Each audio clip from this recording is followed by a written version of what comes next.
There we are. Everybody here? 1, 2, 5, 6. Hello, everybody. We are live on YouTube, live on Facebook. Let me get our eternal recording going. Recording on Zoom.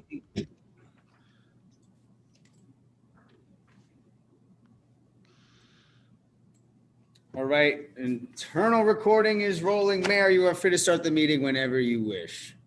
Call the meeting to order. Please rise for the Pledge of Allegiance. I pledge allegiance to the flag of the United States of America and to the republic for which it stands, one nation, under God, indivisible, with liberty and justice for all. Clerk, call the roll, please. Councilwoman Rami Rice. Here. Councilman Began. Here. Councilwoman Organ. Here. Councilman Kaplan. Here. Deputy Mayor Schwartz. Here. Deputy Mayor Katz. Here. Mayor Dunleavy. Here.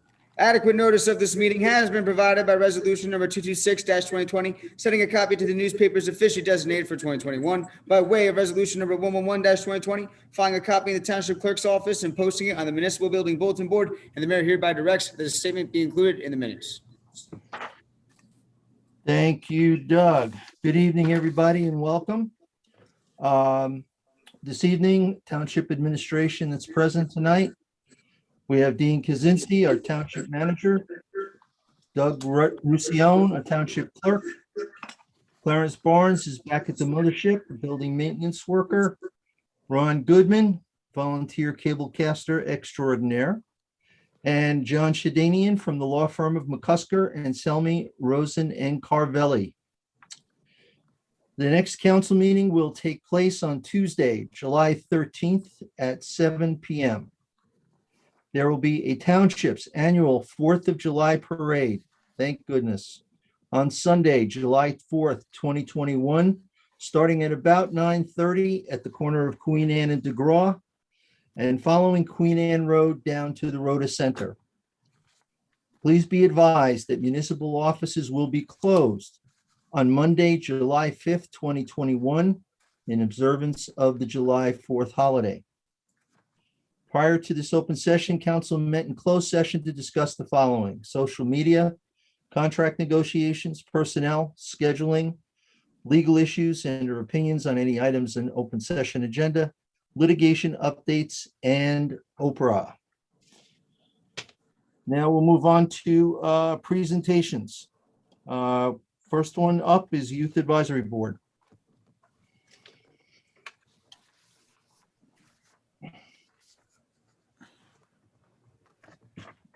Did any particular member of council want to speak on this one?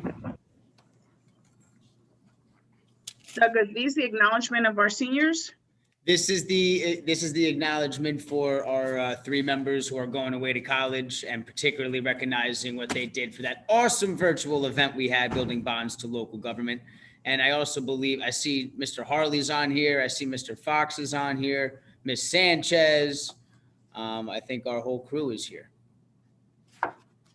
And I do have certificates here for Miss Kazia Sanchez. I have one for Mr. Mark Fox, and I believe for none other than Mr. Ben Fox also. If council permits, maybe I could just have Mr. Harley say a couple words quick about what this event was for those who were unable to be here. Sure, go ahead.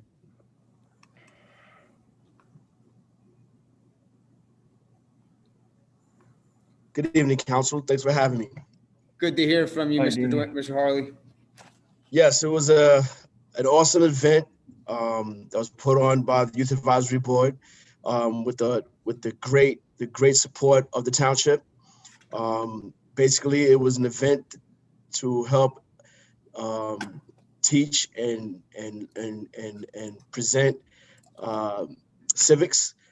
We did an event that was basically an interactive event where the participants got to know the abilities of the officials and what they did. And the youth actually put it together from soup to nuts. They organized the time. They put together the Zoom. They sent out the requests to the council. They made up the questions, the answers, and everything to get the games.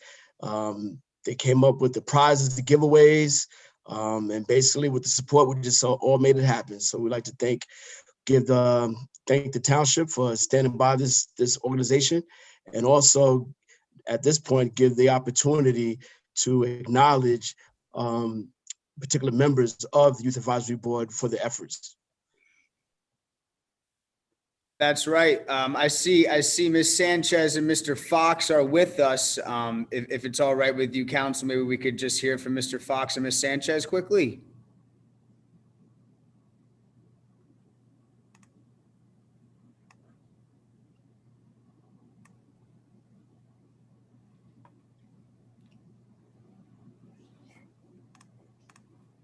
Ms. Sanchez, if you can hear me, please unmute yourself if you'd like to say something quickly. In the Hi, I can meantime, hear you. How is everyone? good to hear from you, Ms. Sanchez. Good to hear from you too. I really appreciate this.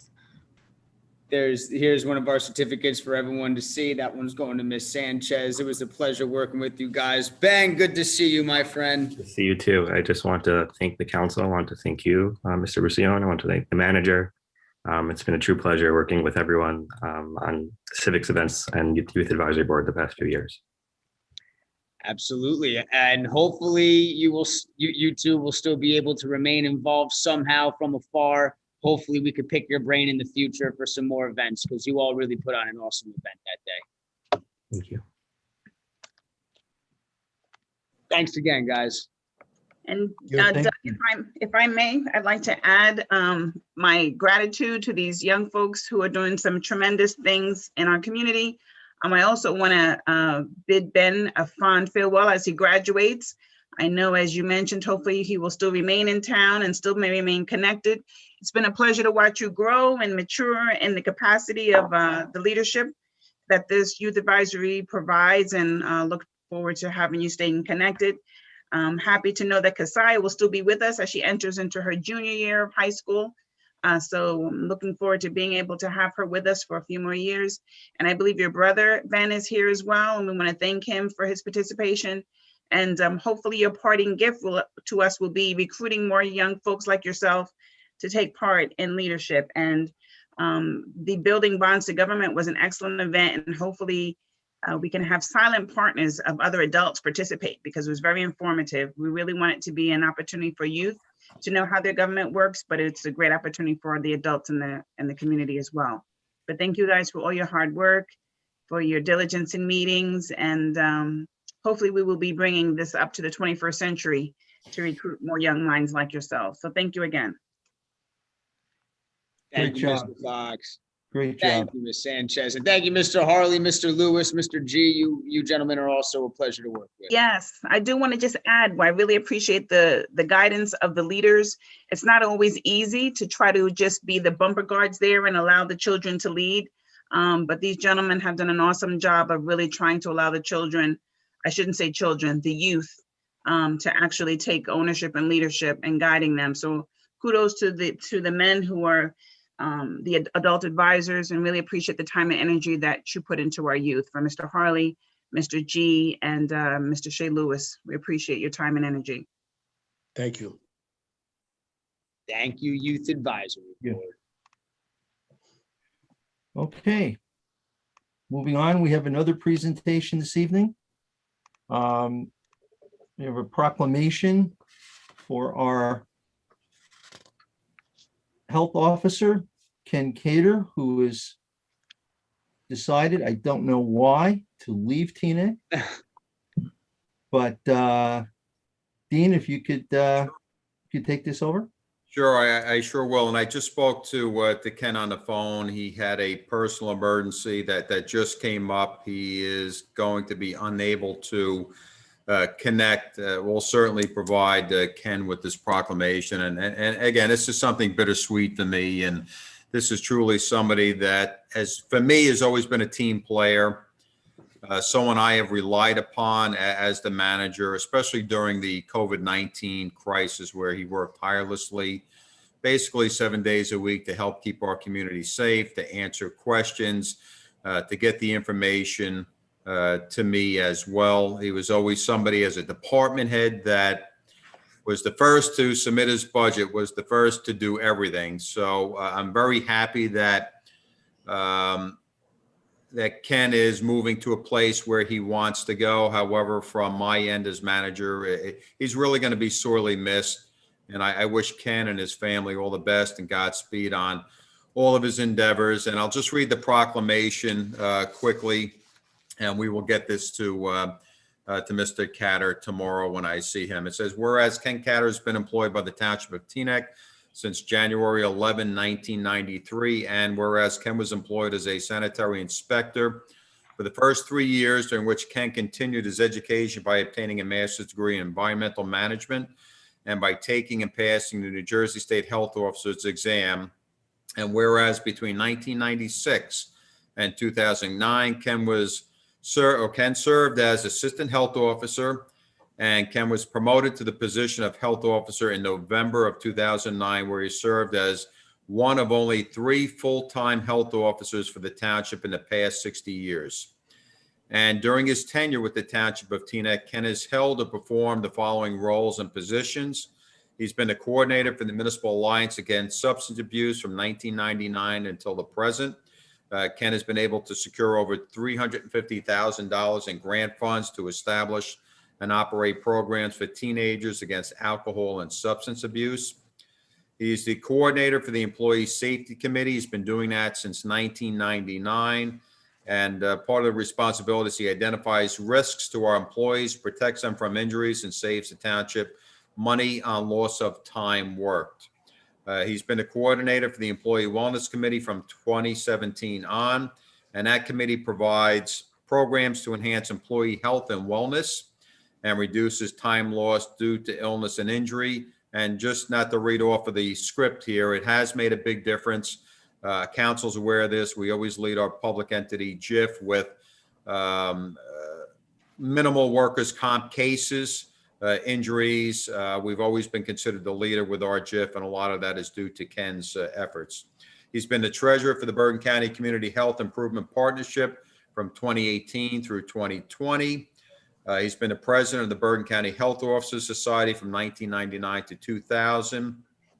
And Ken has been involved with or responsible for overseeing the operations of all public health matters, including animal control, vital statistics, social services, restaurant inspections, property maintenance, rabies control, childhood lead inspections, daycare facility inspections, public bathing facilities, quality of life inspections, public health nursing and health education, disease investigations, shelter operations, and many more public health services. Beginning in March 2020, Ken worked on the forefront of the COVID-19 crisis in Teaneck, again, considered the epicenter for the coronavirus here in New Jersey, which he devoted his time and energies and endless work hours, sleepless nights, and many hours of sacrifice by both Ken and his family in handling thousands of emails, phone call inquiries, contact tracing, meetings. I can go on and on with that. Ken has prided himself on fairness with the way he has treated his staff and the residents in all matters, and has always been accessible and responsive to the public's interest.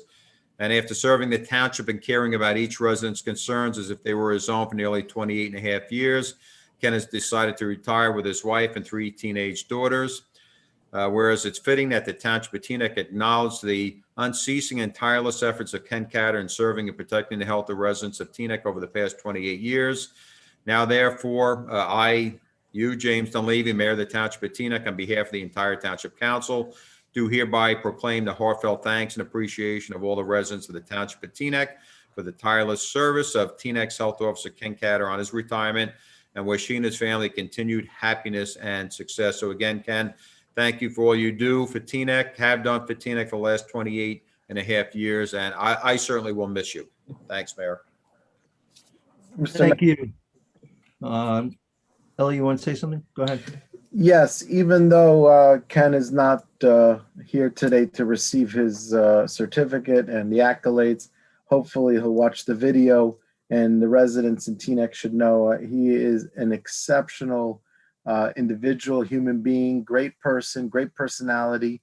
He puts out so many articles and information to the community, even prior to COVID. In the beginning of COVID, he was actually looked at as the quote unquote resident expert in the area, where other health departments reached out and got guidance on how to do things, contact tracing, etc. I know that I was with him and some other council members at some meetings in the beginning of COVID where he was giving guidance to them as far as how to lead, how to move forward, community leaders, etc. I knew Wayne Fisher, whose position, I guess, who's number 2 of 3, whose job he took. I never thought that anyone could fill those shoes. And I was there when he did take the position, and Teaneck has been so fortunate. I want to tell you that, and I've said this to the health department every time they come in and they give, we all get complaints, comments, concerns, whatever it is about different departments. In my 10-year on council, I don't think I got any, except for that they have birthday cakes in the health department, which I didn't know, that people didn't understand. But with that said, I think that we are going to miss him. It's a huge loss. I'm hoping that the number 4 person for the Township of Teaneck that takes his position will be able to fill those shoes. And I want to thank him also sincerely for his exceptional service to the Township of Teaneck and to all the residents. Further comments? Just Well- want to echo and ditto everything that Ellie said, especially during the pandemic. Ken's rising to making sure that we were safe, and all the things that Dean said, all the accolades are repeated, by me and the residents.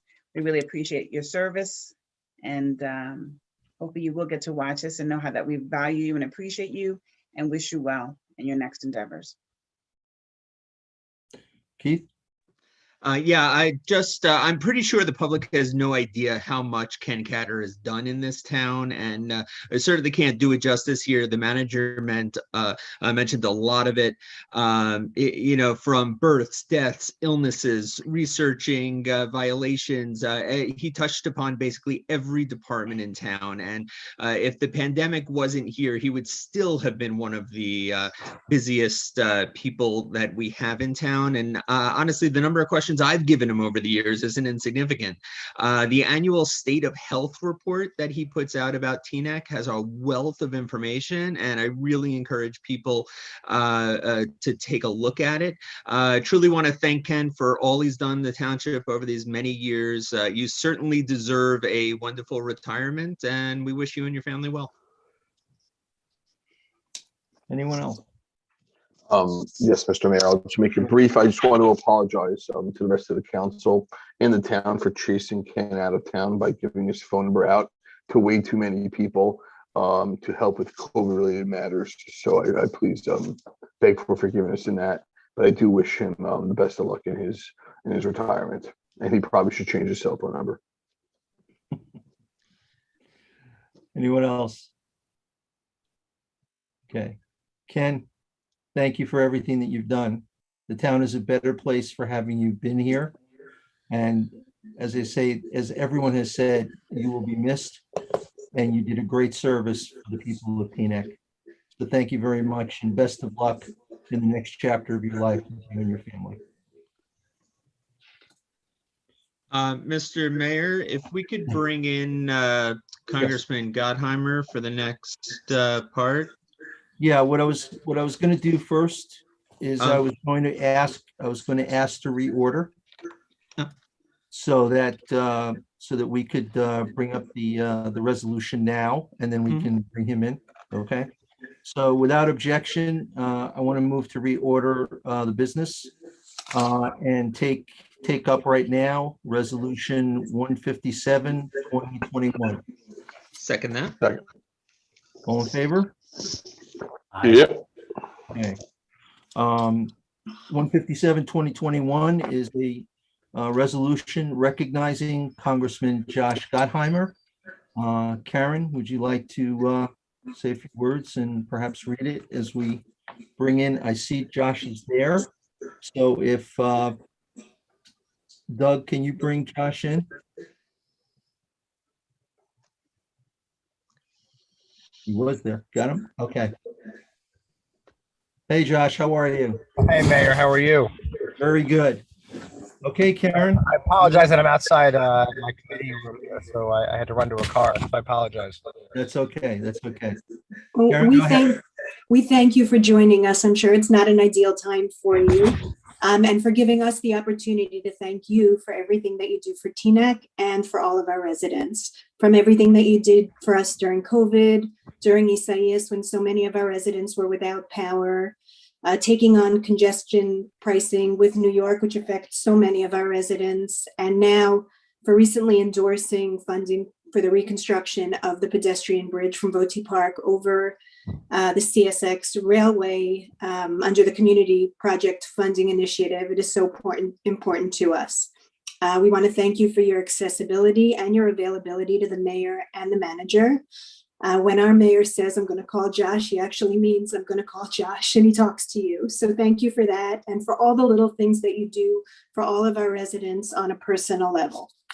We wanted to congratulate you for being recognized the most bipartisan Democratic member of the House of Representatives by the Lugar Center at the McCourt School of Public Policy at Georgetown. When you ran for office, you said that you intended to reach across the aisle, and that's exactly what you've done with your Bipartisan Problem Solvers Caucus. And this resonates with us in TNEC specifically, as we are nonpartisan.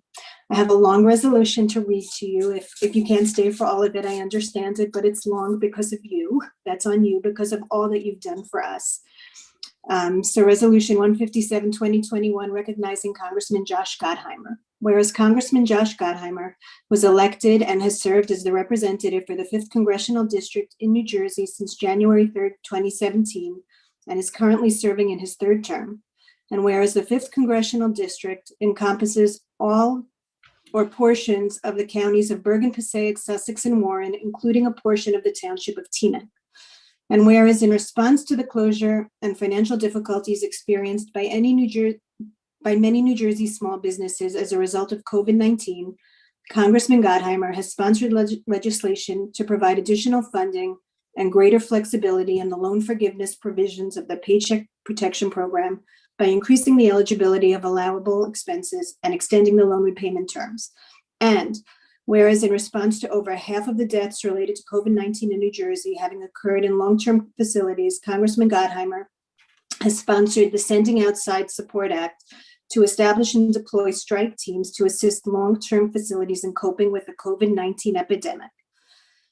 And whereas in response to increased costs to state and local governments, coupled with a reduction in revenues as a result of COVID-19, Congressman Gottheimer has sponsored the HEROES Act to provide additional federal tax dollars to New Jersey to defray such increased costs and to restore the federal income tax deduction for state taxes. And whereas more locally, Congressman Gottheimer has secured for TNEC public safety grants, assisted in securing funding for the TNEC Volunteer Ambulance Corps, and endorsed funding under the Community Project Funding Initiative in the sum of $5 million for the reconstruction replacement of the pedestrian bridge crossing the CSX railroad tracks in the vicinity of Forest Avenue.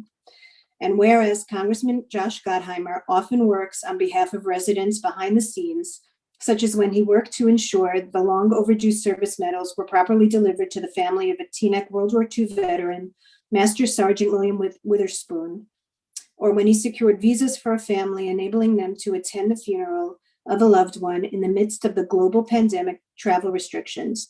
And whereas Congressman Josh Gottheimer was recently honored by the U.S. Chamber of Commerce with the Jefferson Hamilton Award for Bipartisanship, whereas Congressman Josh Gottheimer reached across divides throughout the district and has taken time out of his busy schedule to attend and participate in many local TNEC events.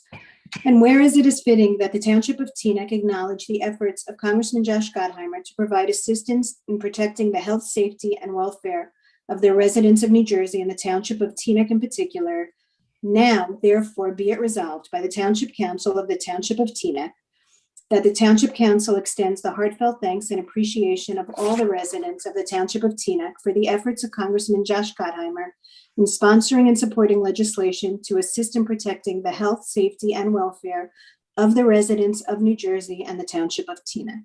So on behalf of everybody, thank you so much for all that you do for us and that you continue to do. Thank you, Councilman Morgan. I must say I'm overwhelmed. Thank you. If I can have a minute just to thank you and thank the mayor and Deputy Mayor Katz and Deputy Mayor Schwartz, Councilman Pagan and Romney Rice and Councilman Kaplan and your phenomenal town manager Dean, who just does such a terrific job. I must say this is a really special recognition for me. My aunt, my wife's aunt, but is my aunt, lives in Teaneck. We spent a lot of time in Teaneck. It's a wonderful community. It's such a deep, rich background of Teaneck and a great history. And it's one of the places where I don't care when you show up, there's so much great energy in Teaneck. And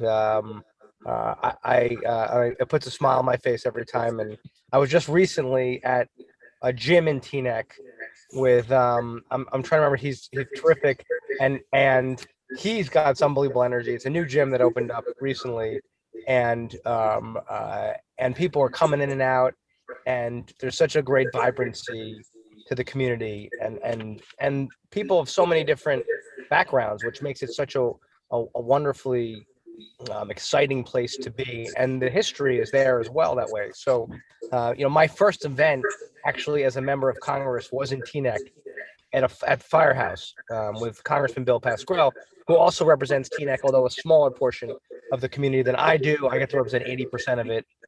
I always tell him that I'm the luckier one.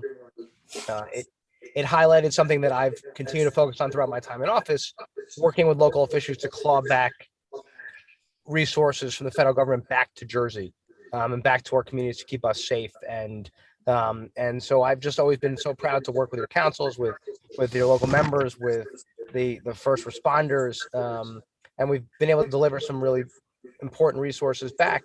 But the point you made, Councilwoman, about how we approach governing in a town that's nonpartisan is how I approach my job, as you mentioned, and I think that's the only way to do it, by working together. In fact, the meeting I just left that I'm going to go back to is with Democrats and Republican members of the Problem Solvers Caucus. We're meeting about infrastructure, which is incredibly important to our community, and we're fighting for a bipartisan deal right now and trying to get an agreement done. So we've been able to bring more than $440,000 back to Teaneck for things like assistance for firefighter grants and ambulances, and to help the first responders and help our fire department. We got $500,000 for Teaneck School District from last year. We were able to upgrade security measures in the schools. We've obviously worked very closely together on the infrastructure points that you mentioned, but also to stand up against hatred and in all forms, whether that's anti-Semitism or racism. And we were able to get resources for our local houses of worship and synagogues. And I even had the great honor of swearing in Mayor Dunleavy back in 2018, which is also a great highlight of mine in my career so far in public life. So that also was a highlight. And so I just want to thank all of you for all you do, the great work you do, and the fact that all of you practice actually reaching across the aisle to get things done every day.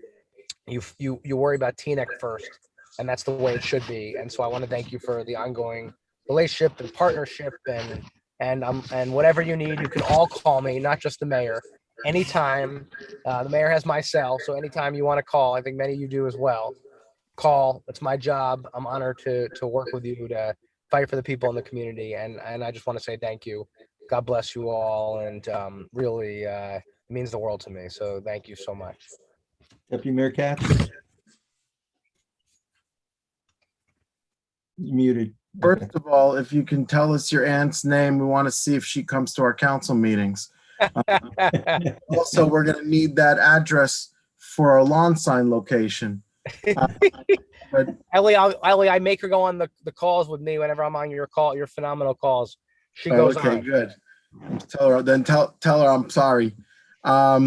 But I want to echo what Councilmember Organ said when she brought up the idea to give you a certificate and recognize you after your recognition. First of all, politicians don't often get recognized. I think we all know that, or certainly not in a positive way. Oh, nice.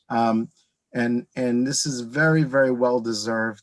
I mean, yes, you really did ride shoulder to shoulder with the entire township government during this COVID pandemic. You were there in the beginning to tell us what on a federal level was available.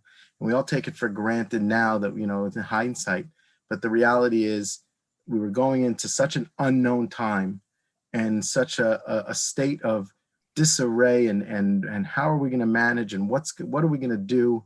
And you were able to put such a local touch on something that's happening on a national level. You brought it to us, and I think every Teaneck resident should be appreciative of that. And then But Ellie, you guys did it. I mean, you were ground zero. Listen, of save COVID, your and speech you did for it. when you give us the certificate. Okay, but you did it. You were all unbelievable. Yeah, Unbelievable. Thank you, Josh. We do agree, and we appreciate that. But it only was because we were able to do such an exceptional job because we were working together with exceptional partners, and that's the honest truth. And that's all over the place. That's including the vaccination center and the Holy Name and their great partnership. But with that said, also the fact that we are a nonpartisan, even though there's some people in the community that are trying to change that and bring this into a partisan town, the fact that we're nonpartisan, to be able to stand and recognize a politician that certainly has a party label, but doesn't have a party attitude as far as working together for the benefit of his community. So I want to thank you very much sincerely as deputy mayor, but also as a Teaneck resident. And really, making yourself available could not be highlighted enough. I've always told people that there's 2 or 3 Josh Gottheimers because he's usually at 2 or 3 events at the same time. And you always Deputy Mayor. make a priority. So thank you. Thank you. Yeah, I don't know how I could say any more than that, Josh, but I do remember when you and I took the tour of the Rhoda Center, the vaccine center, and we were talking to so many people. And as you know, so many people that were there were so fearful of some of them anyway, fearful of getting the vaccination. They weren't sure. Your presence there helped allay their fears. They got more comfortable knowing that you were there, that people in leadership were there trying to support them and make sure that they know that they were doing the right thing. And that's something I will always be thankful for you doing.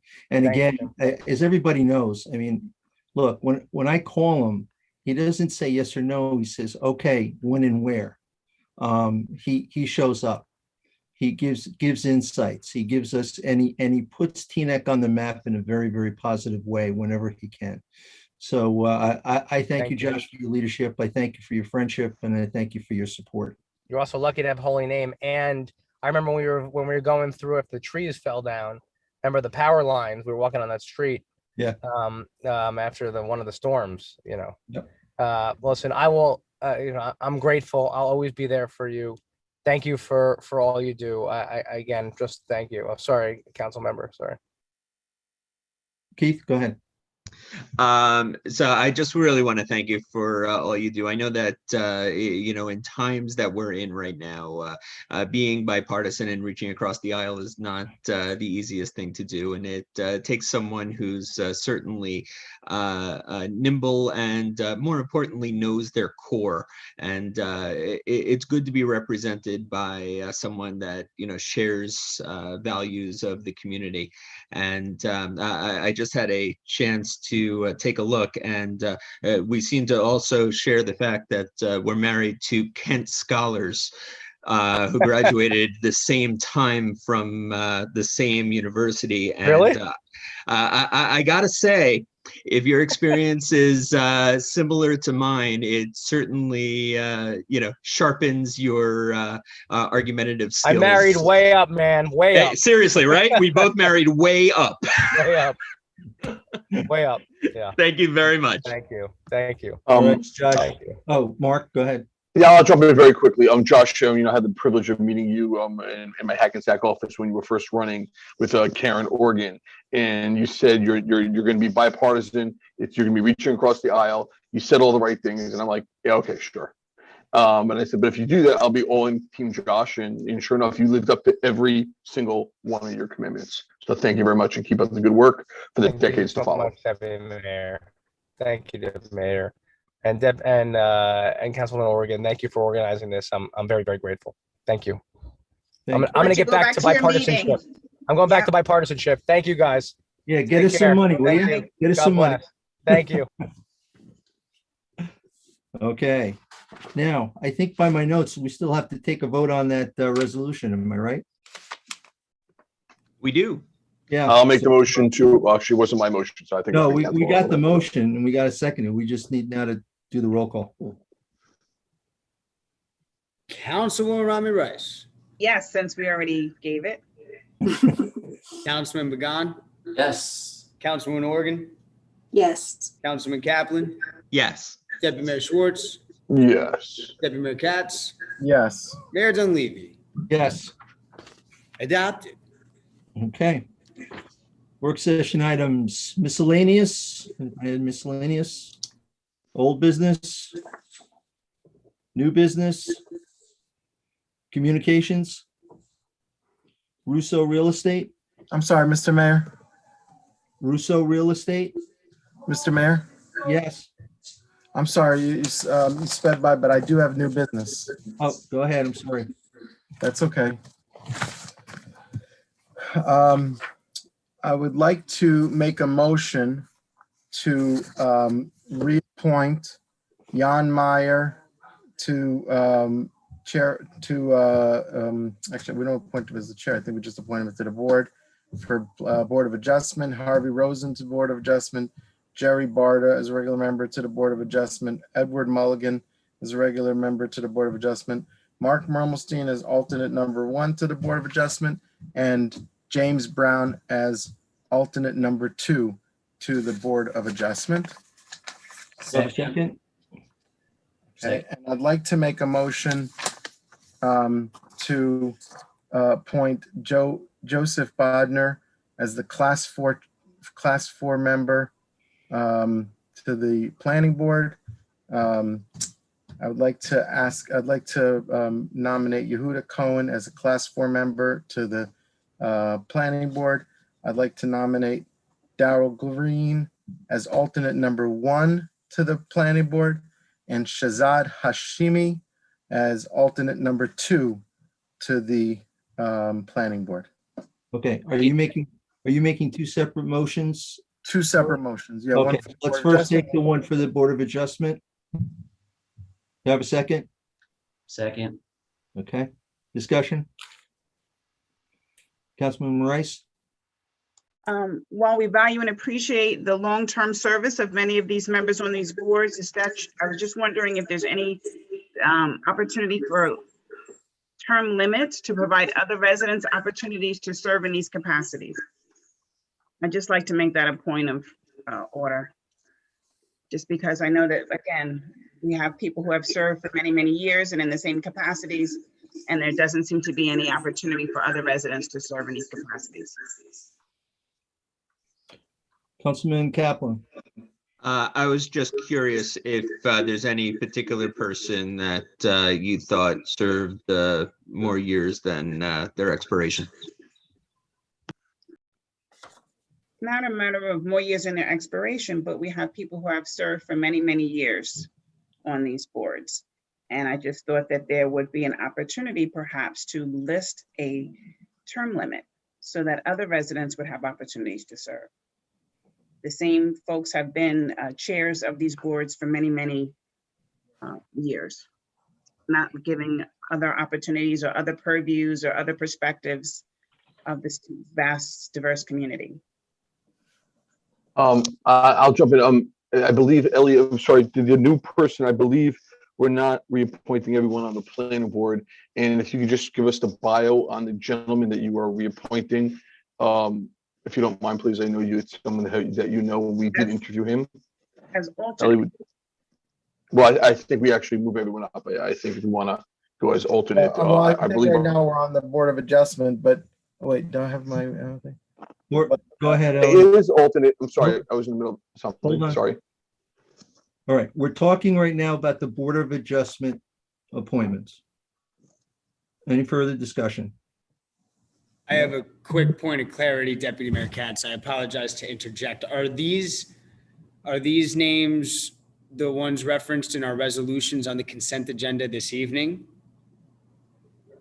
No, it should not be. They should have, No, they should be nominated first, and then they will be voted on after July 1st, which is when they expire. So if I can, this typically happens every year because they come up every year. They typically, the renewals wind up in the resolution, and then I somehow contact the clerk and say, why don't we, nix their names and put them in during the meeting. And in normal course, this is how it typically looks in the consent agenda. Is it okay, Mr. Attorney, if council right now makes their motions to reappoint their reappointees, and we could consider those resolutions, and then if there's new nominations for appointments, we can consider that via resolution at the following No, meeting? because I think the way it works, not to be the attorney, but I think the way it works, is Okay. you first nominate, and then you put a resolution on the next agenda and to vote on those people. So if Councilmember Rice has somebody else that she would like to nominate, she could either do it tonight, or she could not vote on a certain individual next week. Correct. Or at the next council meeting, and then The names are listed already on this agenda.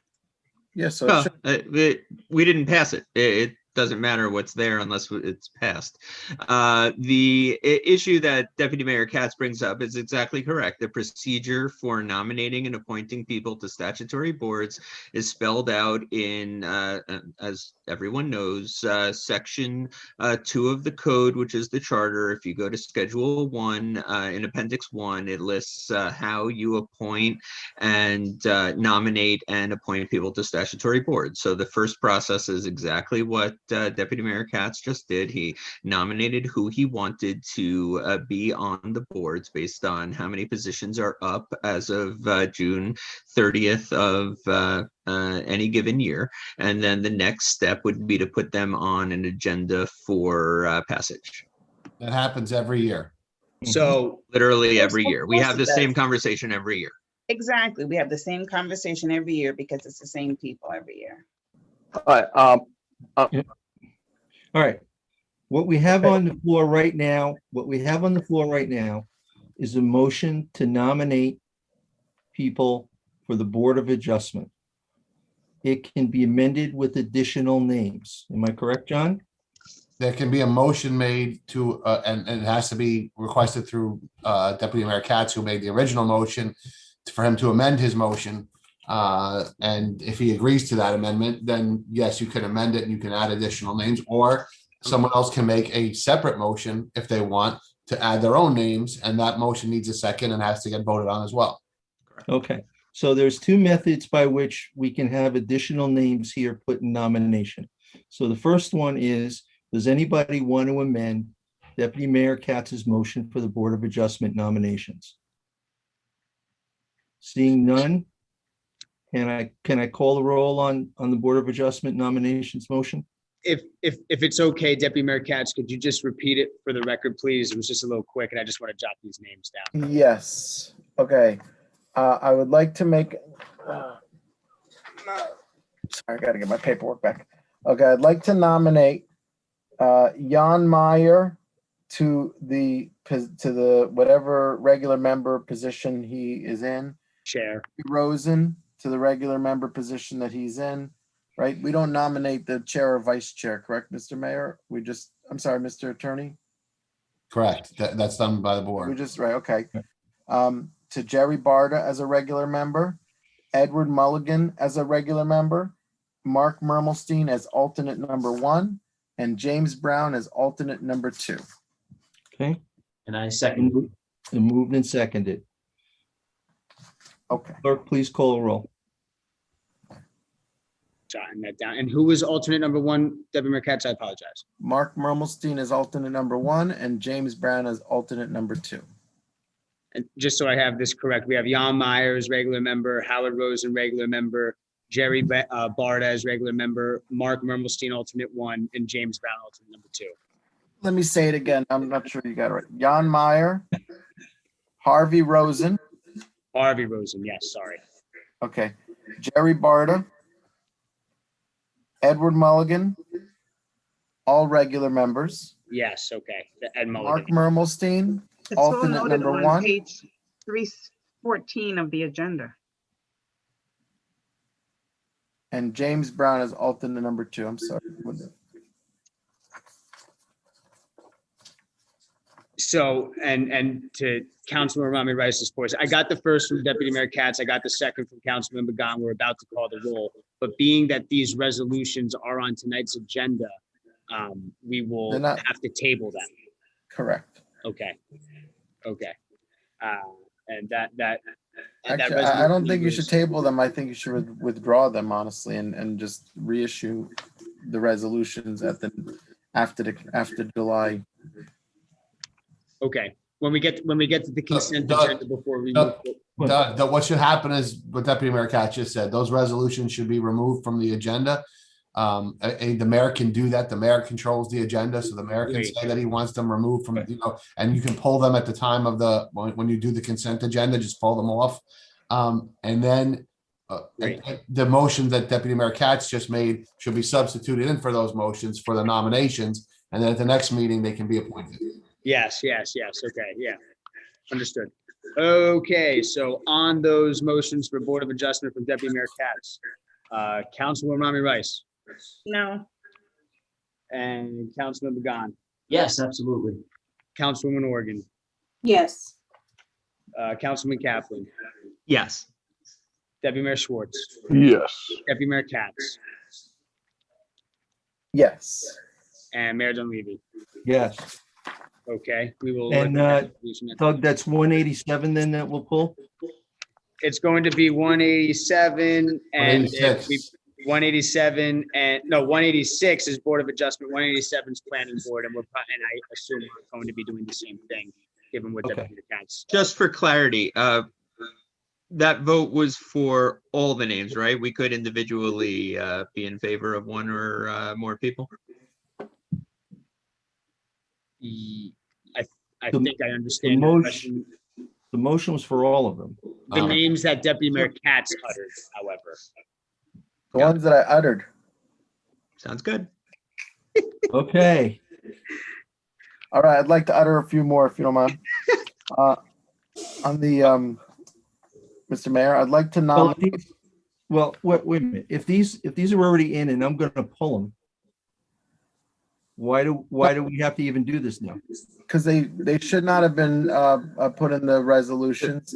The process is the first you have to nominate, then their terms expire, then we have to appoint. But Mr. Mayor, if I may. But since it's just Hold on, pro hold on, hold forma, they on. just put them on there. hold on, stop, wait a minute. They're on the agenda now. We're gonna pull the ones that we just discussed for adjustment. And they're gonna have to come back. Am I correct? On July. Right. Correct. For the first time. Correct? Okay.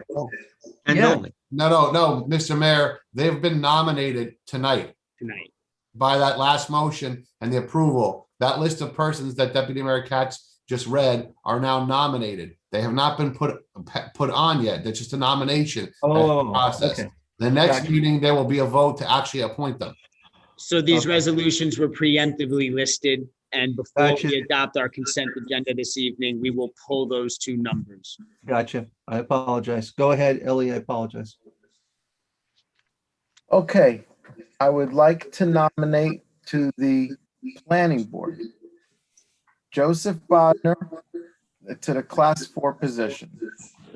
Yehuda Cohn to the class 4 position. Daryl Green as alternate number 1, and Shazad Hashimi, who we interviewed, as alternate number 2. Second. Your second? Second. That was Mike Pagan. Right. Any discussion? All right, call the roll. Councilwoman Rami Rice, No. Councilman Pagan, Yes. Councilman Organ, Yes. Councilman Kaplan, Yes. Deputy Mayor Schwartz, Yes. Deputy Mayor Katz, Yes. Mayor Dunleavy. Yes. We will pull these resolutions and we will see them again July 13th. My apologies for that. It was just- Is there an opportunity for any other nominations? There There is. are, yes, yeah.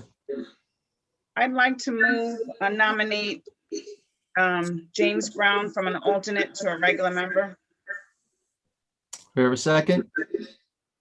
I'll second for discussion. Discussion?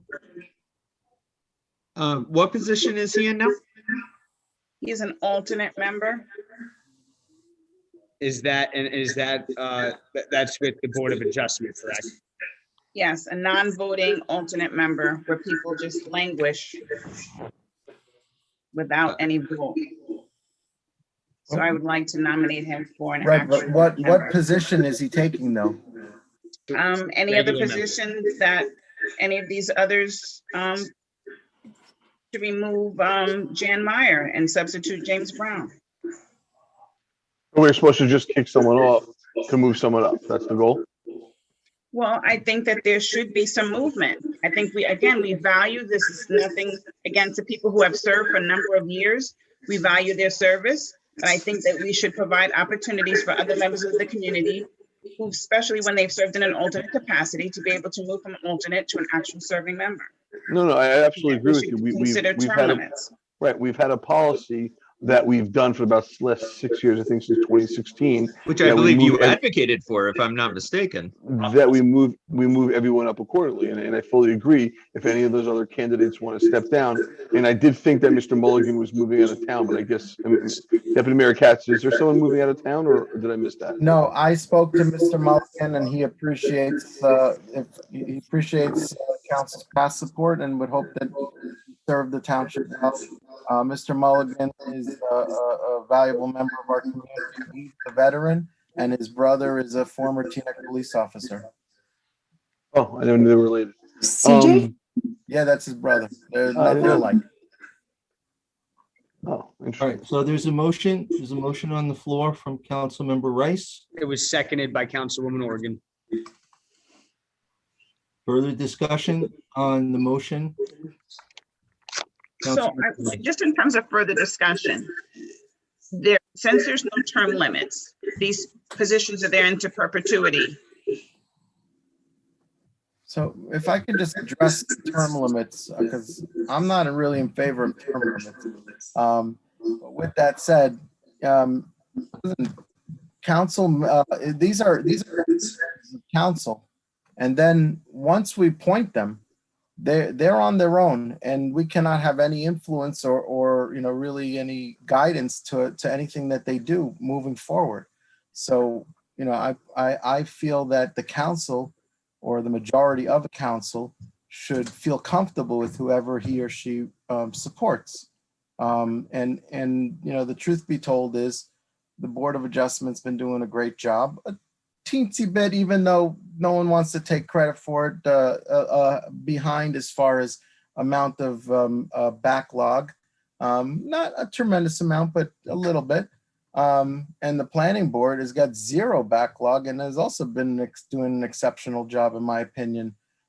So I'm comfortable supporting the people that I nominated. Well, what's the point of having 4-year terms if you just reappoint the same people every term? But we don't reappoint the same people. See, it's like when we don't appoint the people that we don't feel comfortable with, then people come and scream and yell that they're doing such a great job, and how is it that we can throw them out and and then when we jump people because we want to make somebody else a regular over an alternate, then when people come screaming and yelling, how could we dare jump people? They're doing such a great job. But when we do things based on who we feels comfortable and who's doing a good job, I guess people are not happy either, so there's always people that are going to be unhappy. So I'm going to support the people that I feel comfortable with, that are going to set it, forget it, we don't have to communicate with them, and hopefully they'll make the town look as good as possible and treat the residents firm but fair. Further discussion on the motion presented by Councilmember Rice. And just for the record purposes, Councilwoman Rice, you had a motion to move James Brown up from the Board of Adjustment from alternate one to regular member. Correct. I saw the lips move. Okay. And that was seconded by Councilwoman Organ. There was some discussion. If there's any more, or if there is no more, I will call the roll. That's, just to be clear, Doug, that's to replace class 4 member, regular member Jan Meyer. Or whoever else is least in seniority, or however you choose. So the motion has to be for a specific person. Okay, then Jan Meyer. Okay. Or a specific spot, I should say, not a specific person, for a specific seat. Terms. One of the terms, correct. So I was just pushing for permanent as opposed to alternate. So the motion is to replace the nomination of Jan Meyer with the nomination of James Brown. If it has to be a name, it was really simply moving from an alternate to a permanent, but. Well, that's what I'm hearing that it has to be. So. Mr. Mayor, if you take a look at, our rule book, which, someone who, is very, forceful about process, would probably like to do, it says, you nominate as many candidates as there are, this is a direct quote, as there are vacancies to be filled, and the clerk will make a list of all such nominees. So if you want another nominee and, there's no extra vacancy to be filled, we need to take one person out and put that person in, and that's what the vote will be. And that's in so the nomination is to replace John Meyer with, just so I'm clear, the nomination is to replace John Meyer with James Brown. James Brown. And for the benefit of the public, it's Rule 9, appointments by council for statutory board, Section A. It's B, Section B. All right. A1. All right. So There is no further discussion. Everybody know what they're voting on? I'm sorry, Mr. Mayor, is there a second to nominate? It was already first and second. It was first and seconded. No, I thought the second was for discussion. No, I think the first, I'm sorry, I think. Stop. There was a motion on the floor.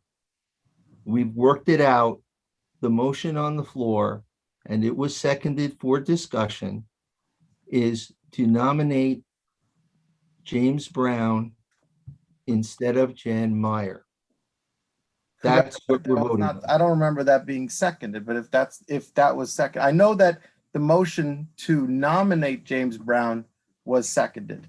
Okay. To nominate James Brown to replace John Meyer, was that seconded? That's what I'm asking. I will second that also. Let's just vote. Yeah. Okay. Yeah. Okay. Thank you, Karen. So we can move forward because we're not going anywhere. Call the roll. Councilman Rami Rice. Yes. Councilman Bagan. No. Councilwoman Organ. No. Councilman Kaplan. Having seen many hearings for Jan Meyer, I believe he's fully capable. He still has my support. I vote no. Deputy Mayor Schwartz. No, and I thank everyone for their continued service and hope to see them both on the board in the future. That's a no. Deputy Mayor Katz. No. Well, we knew that was going to happen. Now we can move to the next agenda item. Councilmember Rice, can I vote? Go for it. Thank you. No. Thank you. Next. Councilmember Rice.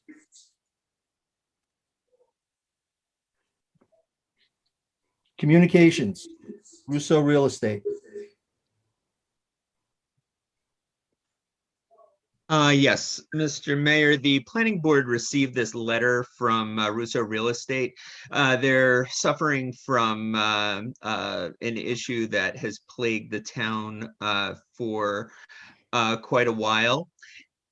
And the issue is our sign code. And I've dealt with, a lot of the more flagrantly problematic sections before now, but I think it's about time we got to our sign code.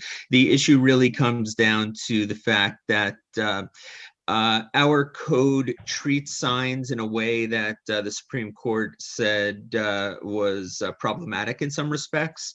So what I would like to do is work with the chair of the planning board, our attorney, and the attorney for the planning board, as well as the sign subcommittee that we have, to make a effort to find another town that has what we deem to be the closest to the goals of our current code, that complies with the law as it should be, and then bring back suggestions to council on modifications, so that the issues brought up in Russo's letter can be dealt with. Deputy Mayor Katz? We met years ago with, we invited all the different realtors or representatives from the different real estate offices located in Teaneck or doing business in Teaneck that we were aware of, to help recraft the sign ordinance. And I think that for the most part, everything that they requested, they received. The question I have is, what specific issue does Russo requesting? So the issue that they have is that our code is very specific when it comes to types of signs. It has rules for political signs. You could have it up during this time frame, not at this time frame. You have to take it down this many days after the election. When it comes to real estate signs, it says you're allowed 4 square feet. It says you're not allowed to put sold, which a lot of companies put on their signs. It says you're not allowed to put in contract, various rules. And a lot of people wind up breaking these rules, and they break them all over the place. Number of years ago, the Supreme Court came out with a decision that basically said you can't have content-based issues that differentiate your signs. In other words, if I need to ask what type of a sign it is this for an open house, or is this for a politician? If I'm asking what the content of the sign is, I've already violated what the Supreme Court says you can't do. So in order to clear up the problem that they have, which is that certain people are not abiding by our ordinance, we need to have an ordinance that we would legally be able to enforce. So it's sort of a compound problem. The simplest thing would just be treat them the way our code says to be treated. However, our code says to be treated in a way that is itself problematic. So in order to fix the entire problem, I'd like to bring a cleaner version that abides by what the Supreme Court says we should be doing, and that way we can take care of it all in one fell swoop. What you were mentioning, Deputy Mayor Katz, did happen, and the work of the planning board has been drastically reduced because the sign makers were able to tell us problems they were having that were very simple to solve, and we did fix that by ordinance. Anybody before Councilmember Katz, Deputy Mayor Katz? No? Okay, go ahead. All right. Two things. Sorry, my daughter just walked into my room. Who's on the sign subcommittee? I know I was. I'd have to check who else was on there. Okay. Because I would like to request that maybe we do a similar process like we did the past. Like, why just fix the Russo concern? Number one, there may be other concerns. Number two is with all the new technology and the way the world's changing, etc., there may be other additions and changes that they would like to add.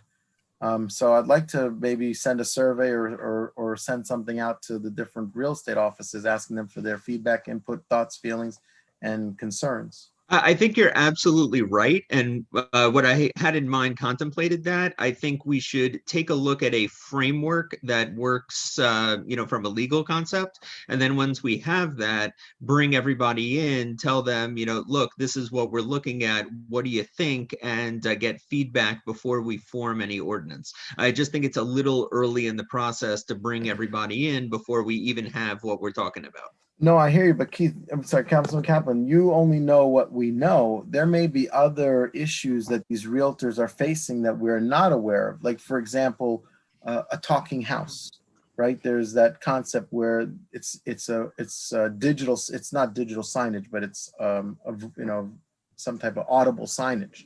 Maybe they will say, well, we think that TNX should require that the audible signage does not exceed past 6 blocks. Because when I drive on Alpine, I'm getting a talking house from Garrison or something. I'm just talking far-fetched, but these are issues that might have been. You never know. We had a marquee, come up, and it's like, how far away are you going to say it? It's real. I think you're right, and I think we're going to do that. I think we just need the topic headers before we fill in the info under it. No, bro, I yield to you on this. Okay, so where do you want to go with this then? Go ahead. Yeah. If we could recreate who the subcommittee is for the sign subcommittee, we can move forward with the attorney and the rest of the folks.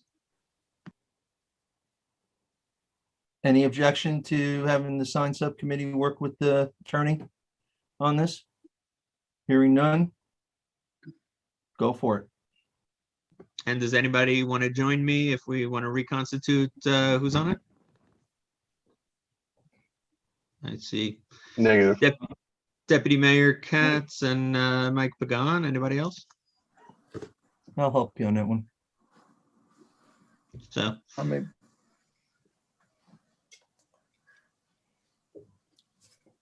okay. Who are the three, Mr. Mayor? I heard the Councilman Kaplan, Deputy Mayor Katz, and the mayor. Councilman Mike, those three. I'm sorry, Kaplan, Deputy Mayor, and Councilman Pagan. If you really want to, Mayor, if you really want to do it, I don't mind. You're absolutely free to move about the signage policy. Okay. Thank you. Okay, next. Friends of the Teaneck Public Library pop-up book sale. Yes, I just wanted to bring attention to the correspondence that we received. It's in the packet for anybody that wants to take a look. Director McGinley's been doing some great work, and we got some accolades from the Friends of the Public Library today, and I wanted to share the news with members of the public. Okay, great, thank you. Committee reports by council liaisons. Any reports? Councilman Kaplan. Yes, so as the manager mentioned, there were some resignations on the environmental committee. The chair of the environmental committee, the vice chair, Mr. Gillers, will handle meetings at least till the end of the month. And in my never-ending review of our code, I noticed a mismatch for the Environmental Commission. The state statute under 40:56A-1 says, quote, "The mayor of the municipality shall designate one of the members to serve as chairman and presiding officer of the commission." And our town code under 2-123 says the commission shall elect its own chairperson at its organizational meeting. So I reached out to the town attorney, and he had mentioned that when the state statute says shall, you do not have discretion there. So assuming we have 4 nodding heads, I would like to amend our code to be in conformity with state statute. Anybody have an objection? Seeing none, we will be aligned. And just a note for those that are not up on their municipal trivia, when the state statute says the mayor shall appoint, that means the executive authority, which in a town like ours is actually the manager and not the mayor. Sorry, Mr. Mayor. I was so close.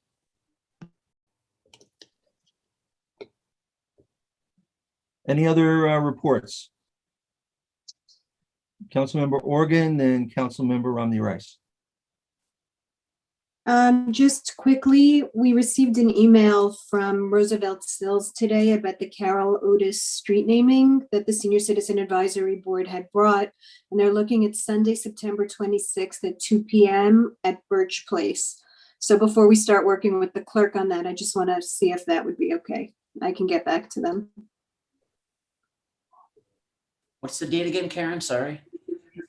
September 26th, it's a Sunday, What time? I'm sorry. 2 p.m. The family is available.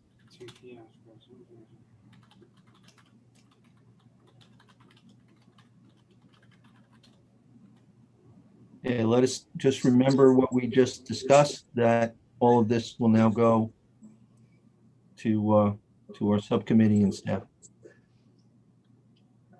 Okay, anything else? Okay. Anything else? Does everyone like that date? Or you want to like check your schedules also, and if there's any issue, I mean, up to you. Yeah, we'll circulate. Okay. And that was the 26th, correct? Yes. 2 p.m. Of September, And correct? I'm so sorry, Councilwoman Organ. Can you just remind me the street quick for the record? Birch. Birch. Birch.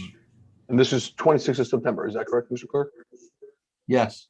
Okay, it's in the middle of a Jewish holiday, though people can go to it. I will be out of the country. But I thought it was after.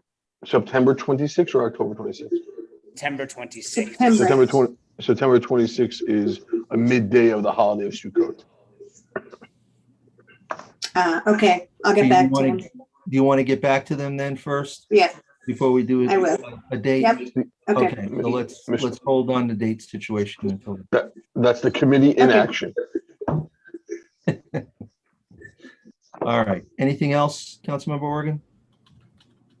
No? Councilmember Rice?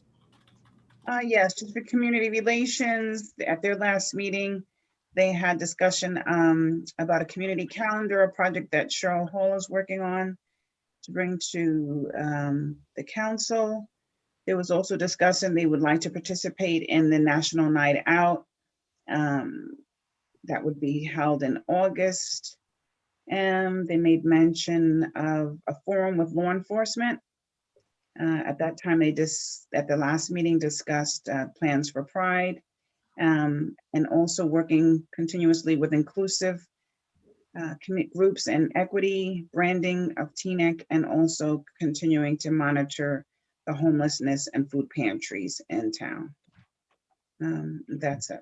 Of course, we just had our acknowledgement of the Youth Advisory Board, and that's all I have at this time. Okay.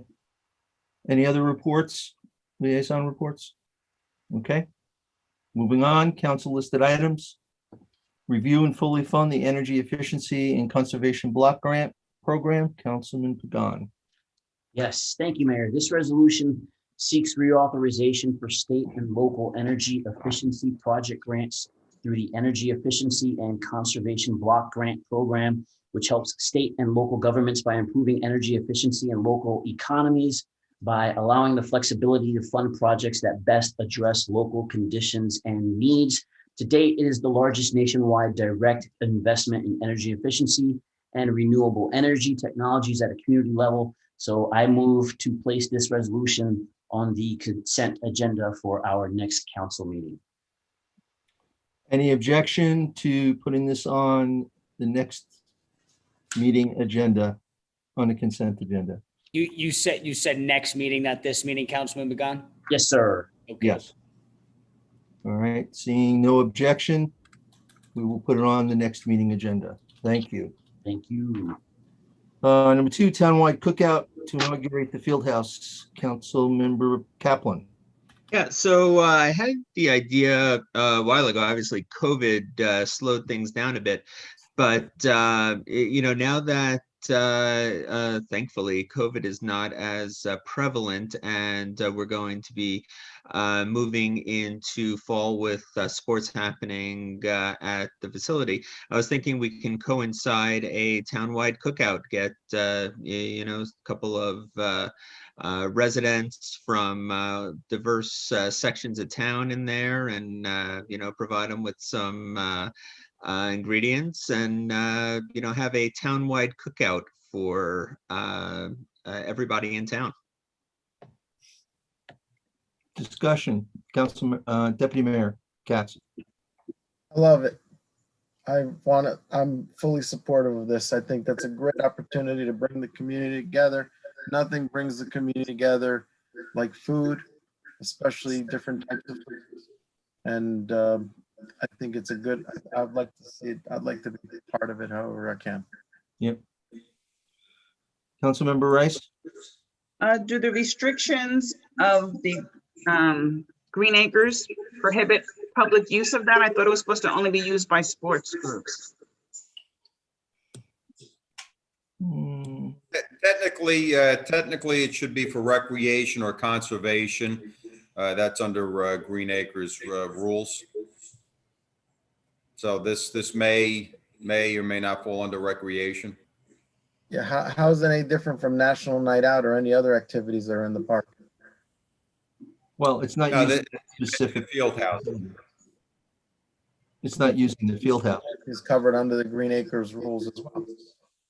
Because when I had asked about this being available for community use, I was told that it wasn't permissible because was not the intent, the use of Green Acres, and that the sportsplex was only used for sports, by sporting events and sporting groups. I think it's a great idea, but when I asked about it, I was told that was not permitted.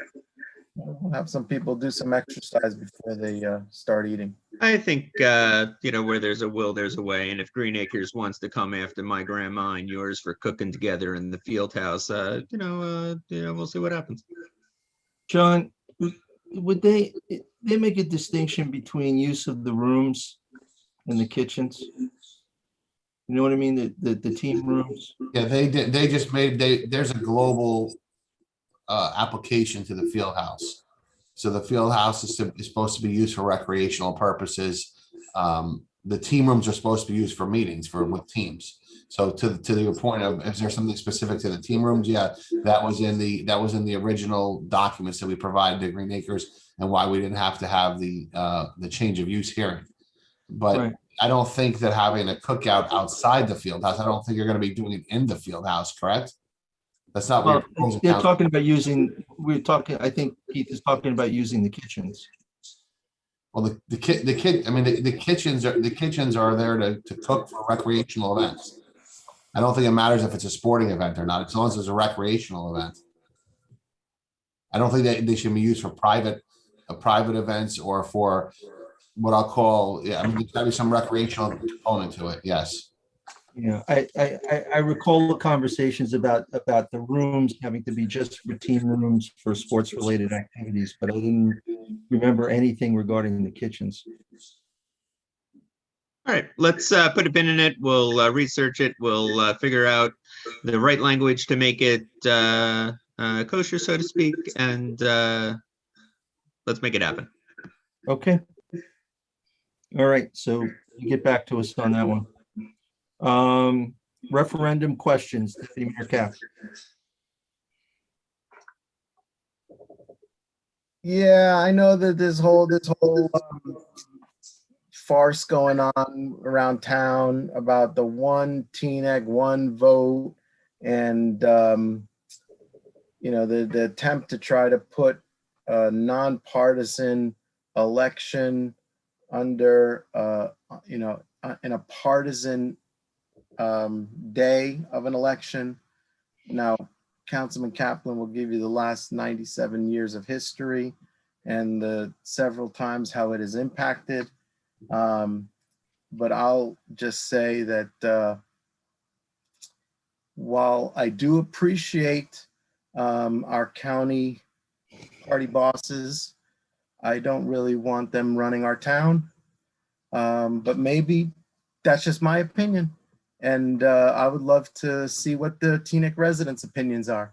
So I'll work with Councilman Kaplan if there is a consensus to at least come back with the stage 2. Council has the ability to put questions on the ballot, but my questions were more, do you support keeping council elections in May to avoid reach of party bosses having in fall? Or is keeping partisan politics, patronage, and party bosses out of Teaneck important to you? Or should Teaneck residents decide who receive contracts, who runs our towns, and keeps our professional management? Something along those lines. I'll work with Councilman Kaplan, and obviously I'll bring it back to the council. But that's really, those are some of the questions that I'd like to see posed to the Teaneck residents on election day. Other comments? Councilmember Rice, then Councilmember Kaplan. While I'm in favor of having some type of a referendum question, not in favor of the wording that was mentioned. I think at this point, we need to do everything we possibly can to increase voter turnout and to avoid voter suppression. The For the People Act was blocked by the Senate today. And we as a nonpartisan form of government should do everything that we can to ensure the voices of all the people are represented. And so I think moving the council election to November could possibly increase voter turnout and not suppress the vote. And I think that whatever wording is used should not be any type of fear mongering. We don't have to fear outside party influences. We have enough internal people right here who vilify viable candidates and apply undue influences upon our elections. I'm in favor of this referendum, but only if the wording is in an unbiased way to help increase voter turnout and avoid voter suppression in any form. Other comments? Councilmember Kaplan, and then Councilmember Pagan. So I had a chance to take a look at the referendum as it was pitched, and it's interesting. The pitch, as you know, some people are saying it, is that it's good to move to November elections because, hey, more people, it would be better, right? And you know, Councilwoman Rice just said more access.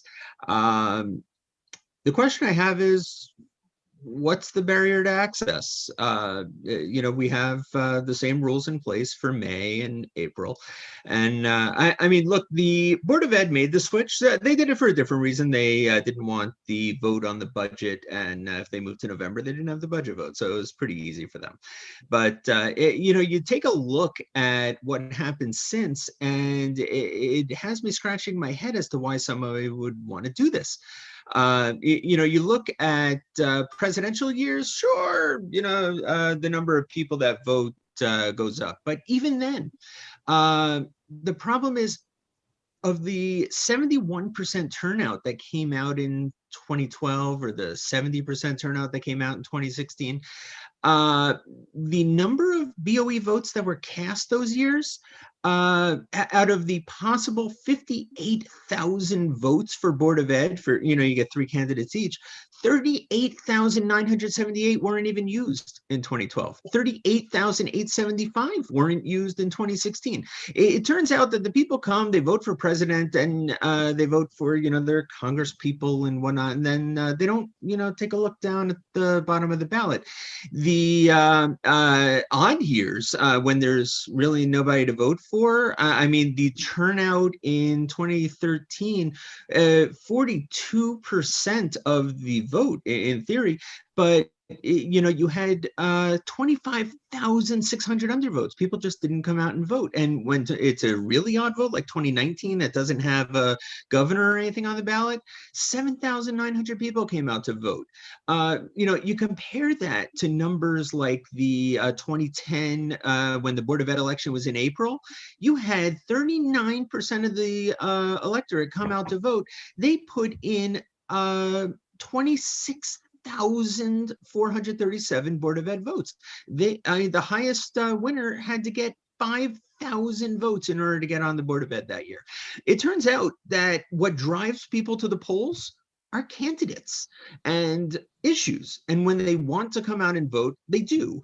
And the problem I have with moving things to November is, I mean, unless you were under a rock last November, it was Trump, it was Biden, or it was, I mean, crap being flung on the wall. And I really want people, you know, I work hard on ordinances. I work hard on issues. I want to talk to people about street repair. I want to talk to people. And if you think anyone is going to see a front page article about street repaving in the middle of Trump and Biden and all the nonsense that happens in November, it's never going to happen. So between the fact that the people that are coming out don't actually vote on these nonpartisan issues, and the fact that they could vote equally in May, and the fact that, you know, it's important to actually discuss the issues of a nonpartisan town during the time that it's, set to be discussed, I fail to see the benefit, and I see a lot of detriments to going and moving things to November. And by the way, I'm not alone. Residents and leaders, and even the Bergen Record from 1940s to 1960s, Matty Feldman came out, very hard against the partisan intrusion. This has been who we are. We're a nonpartisan town, and we, have, a lot of issues between us, but we've kept them nonpartisan issues, and we've really had issues about, things that affect our lives. I would rather us not devolve into red team, blue team, like so many towns around us have. So I am with Deputy Mayor Katz here. I don't think it is helpful, and I think it detracts a lot to bring the partisan influences that come with the November election to a town as special as ours. Councilmember Pagan. Thank you, Mayor. I know for a fact that the county Democratic Party machine and the state Democratic Party machine are salivating at the idea of Teaneck possibly going partisan because of the prospect of partisan jobs and partisan contracts for them and their politically connected friends. Now, please note that I am a Democrat and have been a Democrat for my entire life. But when you look at what has happened in the city of Garfield, which moved their nonpartisan election from May to November just a few years ago, that should serve as a warning sign for everyone in Teaneck who is looking to move the council election to November. Voter participation has not increased in Garfield's November council election because very few people vote all the way down the ballot, and that is where council elections are placed. And two communities of color that I know personally have expressed repeatedly that moving the Garfield elections did absolutely nothing for increasing their representation on the local governing body. This is a subject that I've been studying for a number of years, and when I first approached this topic, I was leaning toward possibly supporting the initiative, but once I learned firsthand about how partisan party bosses divvy up city hall contracts and city hall jobs at the expense of residents, that is when I came to the conclusion that keeping Teaneck elections nonpartisan in May is what is best for our hometown. I do not want a political party boss running Teaneck, and neither should you. And that is what this comes down to for me. So I support keeping Teaneck elections nonpartisan in May, Mr. Mayor. Thank you. Anyone else have any comments? Well, I would just say that the nonpartisan nature of our town is just another aspect that makes us special, makes us stand out, forces us, hopefully, to talk about the issues that truly affect us and not what someone from out of town or maybe even out of state wants to support. We have control over that agenda this way. We have control over our township. We have control over our hires. We have control over everything we do. Now, people may not like us, and that's why we have elections, because other people can get elected. But it's our people, and it's our town. And so I would echo the comments of everyone else and say that I don't think it's in the best interest of a town that has a view of itself that we have to go to a partisan type of situation. So I join my colleagues in saying that that I don't think should be the way we go. I'll get to work on the questions. Thank you. Okay. I just hope the questions won't be phrased the way you have them listed in the agenda. Similar. Okay, Parks, Councilman Organ and Deputy Mayor Schwartz. I'll take this. I think this is the only thing standing between us and the chickens, so I'll make it brief. On Saturday, Deputy Mayor Schwartz and I took a walk to Herrick Park, and he posted on Facebook that we were going, and the number of responses that we got from people asking for skate parks and cleaning up certain areas was very, very large.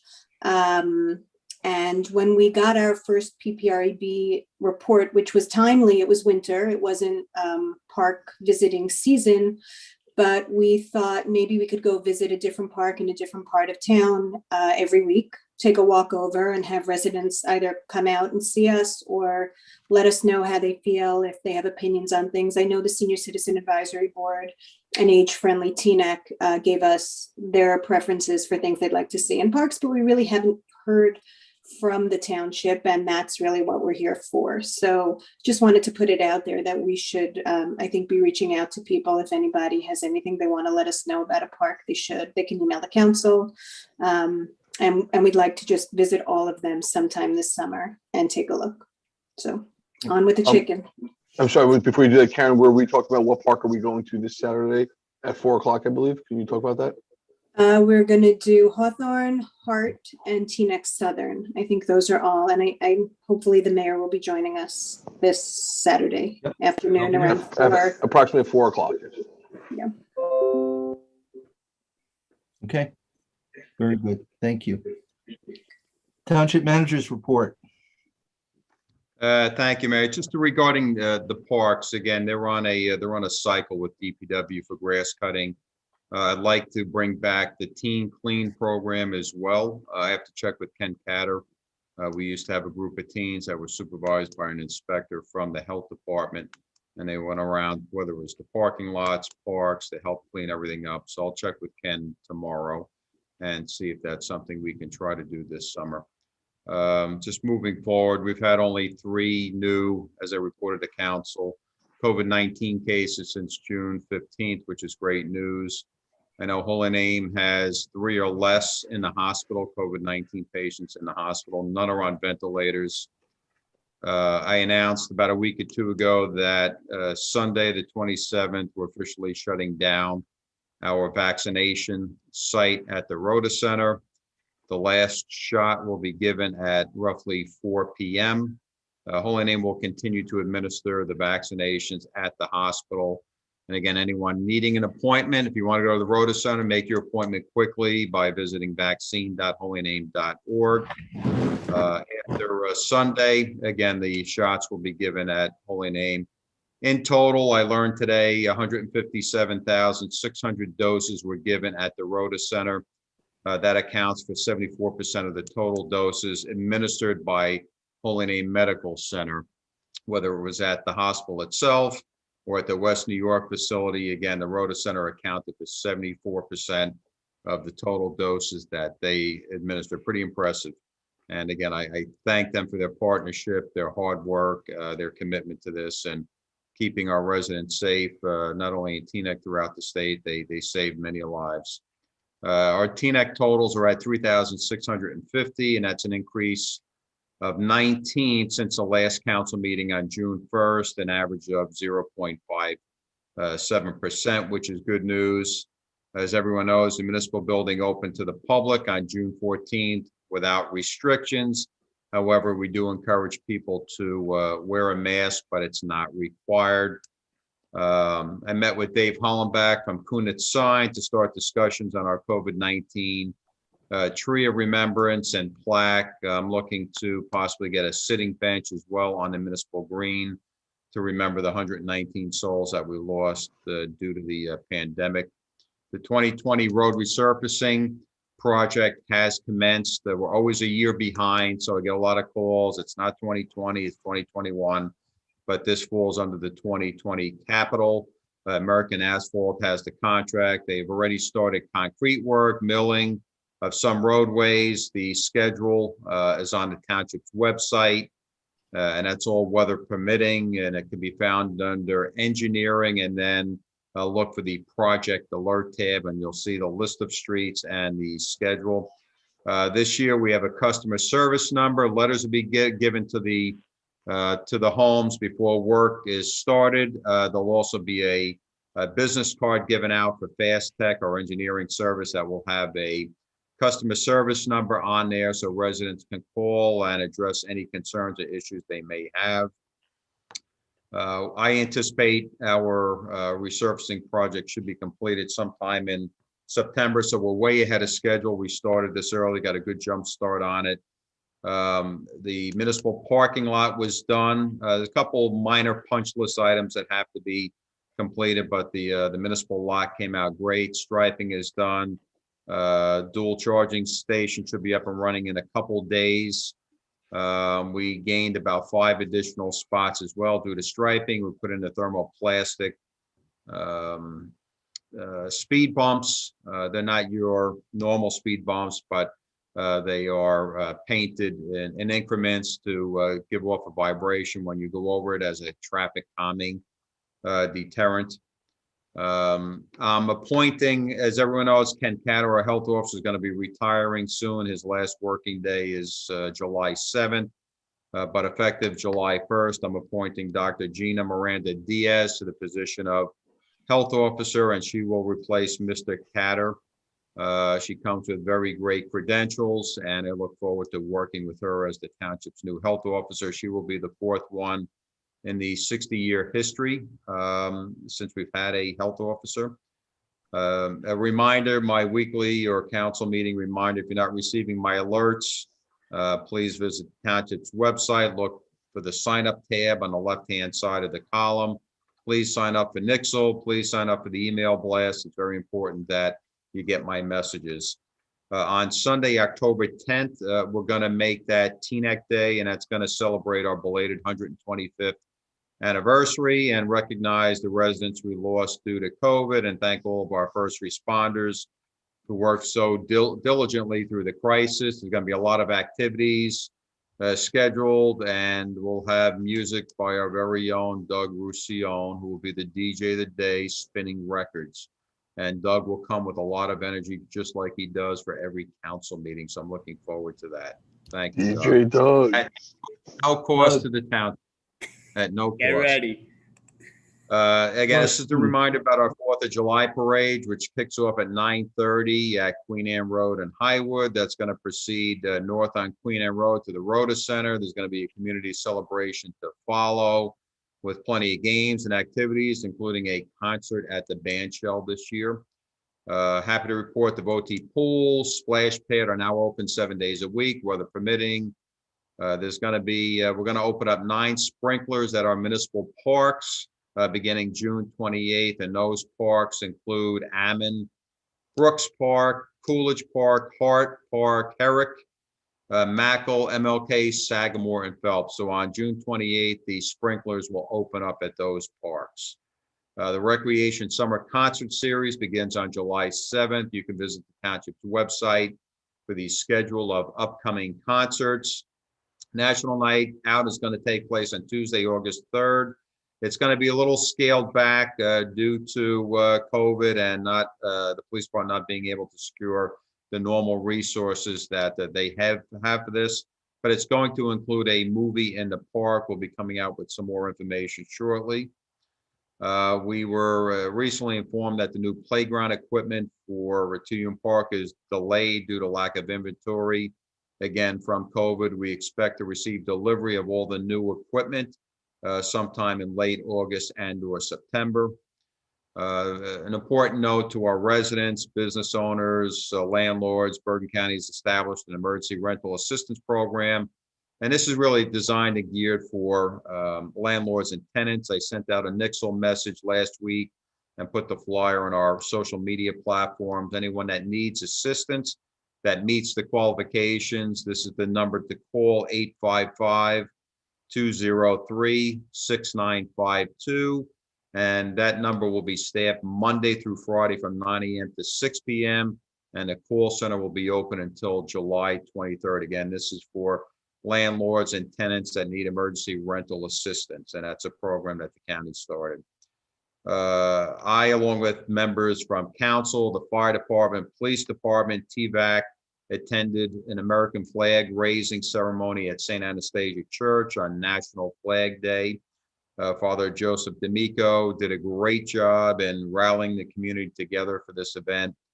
The flagpole was apparently damaged during a storm last year, and through the efforts of volunteers, they were able to restore it. And everyone there, and Karen will attest to this, had the privilege of meeting military veteran Eugene Iconetti. He's a 71-year resident of Teaneck, and witnessed the raising of the flag at Iwo Jima on February 23rd, 1945. And he really was a true inspiration and hero to all of us there. We had the pleasure of listening to Mr. Iconetti play taps when the flag was raised. Again, thank you, Father Joe. Thank you, Mr. Iconetti, for your service. It really was an inspiring event, and we had a decent turnout that day. I want to just quickly acknowledge TVAC, and right before the flag raising ceremony, and gosh, we're so fortunate to have them. They performed CPR on a 14-month-old baby on a local street and saved the baby's life. And I spoke to a member of TVAC that showed up for the flag raising ceremony, and he told me about it. So again, I thank the volunteers so much, and truly we are blessed to have them in town. And my understanding, the baby's doing well. We're going to bring this up, I think, in a little bit. Paul Ostro street dedication on Thursday morning at 9 a.m. I'm looking forward to that. That'll take place at Grayson and Prince. Just to update everyone on social services, we're still searching for a full-time social services specialist. This is a civil service position to replace Vantage Health. We've advertised a position, League of Municipalities. Just like every municipality, we're struggling to find people interested in positions, full-time positions that give benefits. We're going to continue month to month with Vantage until the position is filled. We have 2 interviews coming up this week. We'll see how both candidates look, and but at some point, Vantage will be replaced with the full-time position. I was hoping we'd have it done by July 1st, but we only received 2 resumes about 2 weeks ago for this position, so we're struggling to fill them, just like every other business and municipality there. So I'm happy to report that the township percentage rate of collection for calendar year 2020 was 99.54%. So that's truly a great percentage, and thank you to the residents very much. Some other project updates include us advertising soon for new windows for our municipal building, the north side, not the newer side, along with a new roof. So that's going to move forward. We're going to replace the existing front entrance door with an automatic sliding door, making it much more easier for those with disabilities to enter. Also, Hickory and Woodbine Streets were recently completed through the CDBG grant. That's good news. During construction of the Hawthorne tennis courts, a little bit of bad news, we came across some groundwater. So what we have to do to correctly preserve the surface, we have to install a French drain. That will be done. So we'll get that project done, but just a little bit of a delay. Due to COVID again, the Phelps bathroom will not be delivered until March of 2022, but we'll be all set to go in the spring of 2022. We're going to be advertising and accepting bids for the new band shell later this year. The plan is to have the work begin early spring of 2022 with completion the beginning of next summer. So we have a nice facility for everyone to use, lighting, sound system. It's truly going to be a real nice structure that will satisfy everyone's needs. Our New Jersey Department of Transportation municipal aid application is going to be submitted this week as well to cover the road resurfacing for the entire stretch of Columbus Drive, which really is a cut-through gateway coming off of both highways, whether it's Route 4, Route 95. The road is in need of repair, and I'm optimistic we're going to receive funding from NJDOT municipal aid grant. And we also received a CDBG grant for Garden Street totaling $117,000. And we'll put that to good use in milling, paving, and doing some concrete work on Garden Street. That will probably take place in the spring of 2022 as well. End of report. Thank you, Dean, and thank you and your staff for everything that you've been doing for the town. Township Attorney's report. Good evening, Mr. Mayor. Other than what was discussed in closed session, there's nothing further to report. Okay, thank you. We'll move on to formal meeting items. Doug, if you could read in the titles of the ordinances for adoption. Absolutely. I wanted to put my jacket on for the chickens, Mayor. So tonight we are considering for final adoption. Let me get my notes. I apologize. Ordinance. First up, we have ordinance number 16-2021, which amends Chapter 6, Animals and Fowl, and Schedule 3, Fees and Charges of Chapter 2 of the Township of Teaneck's Code pertaining to the keeping of chicken hens in the Township of Teaneck. And ordinance number 18-2021, amending Section 36-21, time limited parking to Division 3, limited parking of Article 2, parking of Chapter 36, traffic of the Township Code, respecting time limited parking on the east side of Teaneck Road and north side of Fairview Avenue. Hey, thank you. I'll ask any member of council if they have any comments. Councilmember Kaplan. Regarding the chicken ordinance, for lack of a number in front of me, I had a question for the attorney. A number of the comments that we got claim that the rules for what qualified as an appropriate enclosure were too onerous. Would it be a de minimis addition to add in a line or subject to the approval of the health officer as in addition to the criteria that are there, or something approved by the health officer, or would we have to reintroduce that? I think that would be a de minimis change as long as the rest of the council was comfortable with allowing the health officer that discretion. I'm in favor.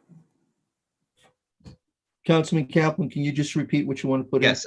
So for the criteria of what the coop needs to be, I would like to add or a form approved by the health officer. And just to be clear, what we're talking about, a lot of these things are pre-made on Amazon or different places, and they don't necessarily comply with what is there. So if the health officer says this particular one is fine, then that would be acceptable, as well as the rules of what we have in there. Mayor, Councilmember Rice. I'd just like to ask the manager, does that put any undue onerous workload on the health department? It certainly will add to their responsibilities once we get them up to full staff. We had, again, one member resigned to go to another municipality as the health officer. Once we fill that position, again, I don't know how many people are going to take advantage of this, but we'll have to just see what happens. I don't anticipate it being a problem. But if it becomes a problem, I'll certainly let the council know if a lot of chicken coops wind up being erected in town and it requires more attention from our health department. Just to be clear, Councilman Kaplan, the only provision that you are adding to this before adoption is to read or a form approved by the health officer? Yes. Received. Okay. All right, so this is in the form of a motion to amend. Second. So we have a second from Second. Councilman Kaplan. Excuse me, Pagan. Any further discussion? Councilmember Organ. I'm not sure if that's what Councilmember Rice meant when she asked Dean about undue hardship for the health department. I think making the decision when people are going to pre-purchase coops is going to add hardship to somebody that's going to have to say, you have your chickens now, but you can't use this coop. So I think we should be more specific. I think the ordinance should state what we want. You know, I don't think we should leave it to someone's discretion, and it's not their discretion. It's they're going to take the heat for it if somebody doesn't get what they want. So I think you should be specific. If that's the case, yeah, I would suggest that we table this particular ordinance and, come back and, take a harder look on, what specifically the people were asking for. And, we have a new health officer coming in. It might be a good opportunity to get her input on exactly what the models are for the ones that are available. So Councilmember Kaplan, do you then want to withdraw? Yeah, I will withdraw that motion and instead move to table the vote for the time being, Okay, if there's enough for that. I'll second that. We have a second. Karen seconds. Any discussion on the move to table? Is there discussion on a motion to table? Look at the parliamentarian. Good for you. Very, very good, Council. It is. It's very good. You're right. You caught me. All right. Call the roll. So this is to table just 16. Yes. Correct. Correct? Okay, and that was a motion by Councilman Kaplan, seconded by Councilwoman Organ. No, it was a Councilman motion- Rami Rice? No, Doug, it was a motion by Councilwoman Organ to table. No. Sorry. He was right. Okay. My apologies. Councilwoman Rami Rice? Yes. Councilman Began? Yes. Councilwoman Organ? Yes. Councilman Kaplan? Yes. Deputy Mayor Schwartz? Yes. Deputy Mayor Katz? Yes. Mayor Dunleavy? Yes. Are we tabling this to July 13th? Well, it can just be tabled and then. Yeah, it could just be tabled. Right. Okay. Yeah, when we get it Just right. clarifying.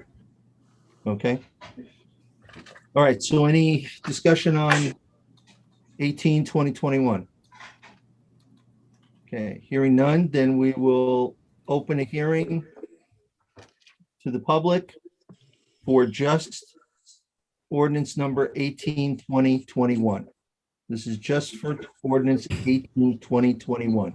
We've tabled 16/2021.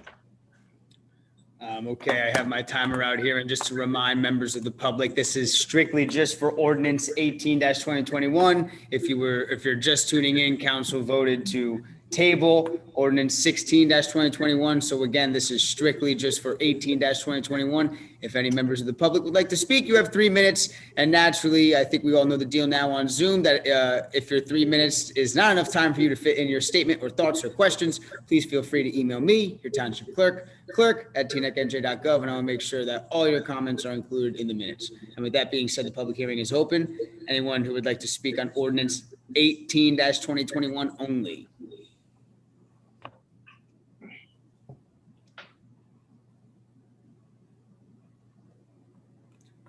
Ms. Giddens, I saw you had your hand up and then it went away. Again, this is just for 18/2021. Okay, seeing none. Do you have any? Doug, I don't see any. Let me just check with Ms. Giddens, because I know sometimes the computer Okay. gets a little. Gotcha. Ms. Giddens.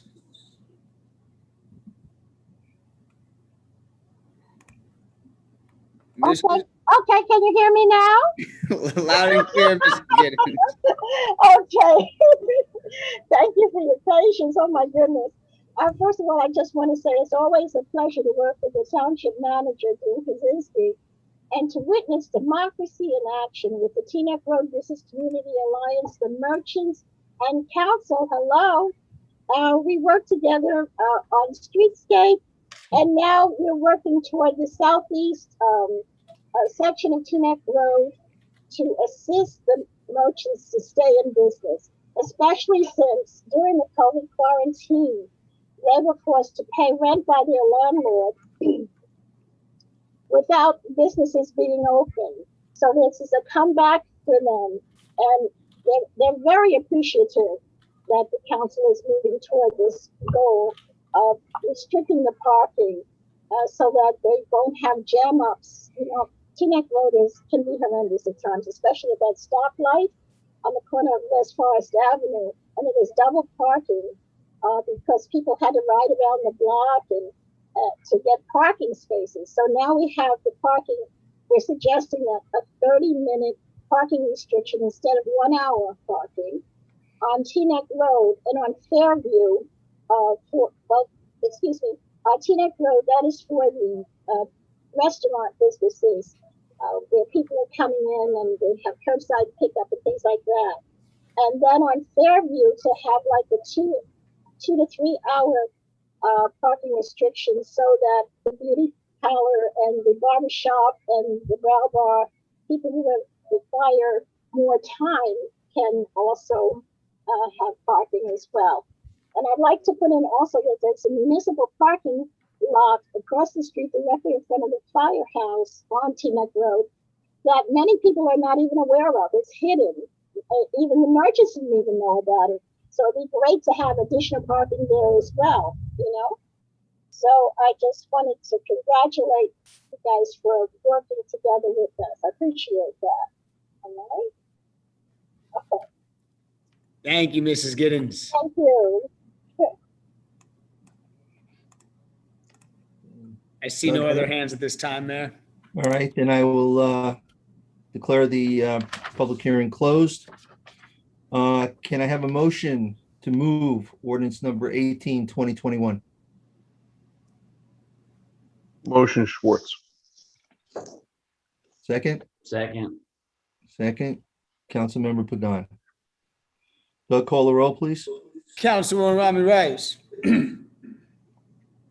Councilman Pagan. Yes. Councilwoman Organ. Yes. Councilman Kaplan. Yes. Deputy Mayor Schwartz. Yes. Deputy Mayor Katz. Yes. Mayor Dunleavy. Yes. 18 adopted. Publication's going out. Okay. So now we move to public good and welfare. This is the time where the public can speak on any issue. If you can raise your hand, you'll be given 3 minutes. Doug will go over the rest of the rules for you. Again, good evening, members of the public, residents of Teaneck. Again, you have 3 minutes to speak your piece to council. If you cannot fit your thoughts into the 3 minutes, please feel free to email me, clerk@teanecknj.gov, and I will be sure to copy and paste your statement verbatim into the minutes. And again, you have 3 minutes. This is for any matters on the agenda. And without further ado, we're going to open it up to the Honorable Mr. Adam Gussing, formal councilman. And Deputy Mayor, by the way. And Deputy Mayor, Deputy Mayor. I apologize. Yes, absolutely. We should stand up.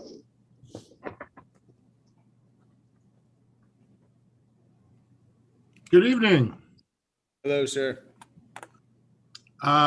Just wanted to comment again on the chicken ordinance, and I appreciate the action of council tonight to table it until a more reasonable ordinance can be written.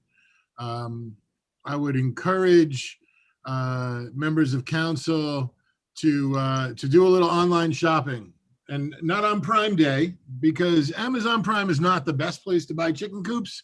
But I would encourage you to check out Tractor Supply Company. They're the premier, sort of agricultural supplier. They offer about 37 different chicken coops for sale in different configurations. Not a single one of those would meet the requirements of the ordinance as introduced. And so the ordinance clearly needs to be made livable and executable. And I think that there's a couple areas primarily where it fails. The height of the chicken roosting bar itself, the material, the square footage of coop per hen, For instance, the ordinance requires 3 square feet per chicken. All of the commercially available coops provide between 1 and 2.5. And so not a single coop meets those requirements. I'm not sure where those numbers came from, but it's just not a feasible requirement. Additionally, I have real strong concern about the $100 fee for the permit as an annual fee. Right now, I pay $12 a year for my dog license. Every year, there's horrific attacks by dogs where human life is taken or put at great risk. We charge $12 to house an animal that can do great danger. We're going to charge $100 to house an animal that can do virtually no danger at all. The $100 fee is punitive, it's discriminatory, and I hope you reconsider upon redrafting. Thank you. Thank you. Thank you, Mr. Gussing. I am now bringing in also former Councilman Mr. Sohn. Can you hear me? Loud and clear, sir. 3 minutes. The Township Code requires that in inclusionary developments, those with a mix of market rate and affordable units, quote, to the extent possible, low and moderate income units shall be integrated with the market units, end quote. 5 of the 6 of you who supported the illegal housing segregation at the Haluba site either served on the planning board that approved this integration requirement or on the council that added it to our zoning ordinance. The saddest arguments in favor of illegal housing segregation came from Keith Kaplan on December 22nd, who said, quote, how would you integrate that? Would you stick a 2-story apartment building in the middle of 2 3-story townhouses, end quote? And then said, quote, why didn't they do affordable townhomes? Simple economics. It wouldn't be a viable project, end quote. The problem is all these claims were false. The amended plan reached by the lawsuit does all these things, and the economics work. It was Boss Dunleavy at the January 5th meeting who repeatedly abused, bullied, and harassed Councilwoman Romney Rice for having the gall to have shared a letter from the TDMC protesting against the illegal segregated housing. Yet Mr. Dunleavy, who has a seat on the planning board, has refused to attend a single meeting and had his so-called designee vote in favor of the segregated housing. It took lawsuits filed by Fair Share Housing and a group of 7 residents to force the township to follow the law and integrate the housing at the Haluba site. We've heard much about the Moving Teaneck Forward slate, comprised of Pagan, Organ, and Boss Schwartz, and the fact that they had accepted a $900 contribution as a thinly veiled bribe from the Nishun Group as part of a pay-to-play scandal. But there's more. Karen Organ wrote on behalf of her running mates, quote, the candidates of Moving Teaneck Forward refuse to participate in any partisan activities and reject any and all attempts to bring the failed politics of Trenton into Teaneck, end quote. The problem is that Pagan, Organ, and Boss Schwartz were lying. They had already accepted $900 from Skyland's Victory PAC, a partisan political contribution for which Township Attorney Shadanian was the bagman to deliver the money for the candidates. Another $900 from Bergen Irish Victory PAC, $900 from the Emerson Democratic Municipal Committee, and another $900 from the Westwood Municipal Committee. A total of $3,600 in blatantly partisan contributions, all hidden by the candidates and their treasurer, Gerald Reiner. Keith Kaplan has made a fuss about partisan interference in Teaneck politics, but the corrupt bosses, Boss Katz, Boss Schwartz, and Boss Dunleavy are already here. There have been thousands in partisan contributions collected, but hypocrite in Chief Kaplan won't make a peep. This council supported segregated housing. Its members accepted $900 for a pay-to-play deal and thousands in partisan political contributions. Term limits were discussed tonight. It's time. Mr. Sohn, I apologize. Your 3 minutes were up. God. Again, you have my email, sir. Please email me anything that you may not have been able to fit. I will certainly include it in the minutes. I will copy and paste. I'm bringing in someone with the initials JZ here. If it's all right with you, Jose, please state your name for the record. I apologize. I didn't change it. The initial is right, but the name is Jose Zenon, Zenon. Thank you, sir. You have 3 minutes. 1835 Palisade, Teaneck. Thank you, the members, for serving. Again, my name is Jose Zanon. Just have a quick few questions. The first one, I'd like to thank the town hall manager. A few meetings back, I had some light issues, and I think he came the next day, but he did come a few days. He resolved the issue, and it's good to send that out. As you know, sometimes the community have complaints, but I just wanted to put that out there for the township manager, Dean, for taking care of the business in a proficient manner. The other thing is, quick question. I'm trying to understand the process for volunteers in the advisory board. I know you had a few discussions, a discussion about that about an hour ago, because I submitted some information and the only response I got from the deputy township clerk was received. So I never didn't get any response or anything again in regards to volunteer. If you're looking for volunteers, from what I understand, there's some vacancy in the social service advisory, and based on my skill level, I can help out. Been in Teaneck for the last 10 years, and I'm more motivated now. So it's a good opportunity to, if a community member is raising their hands, I would encourage the council members to reach out.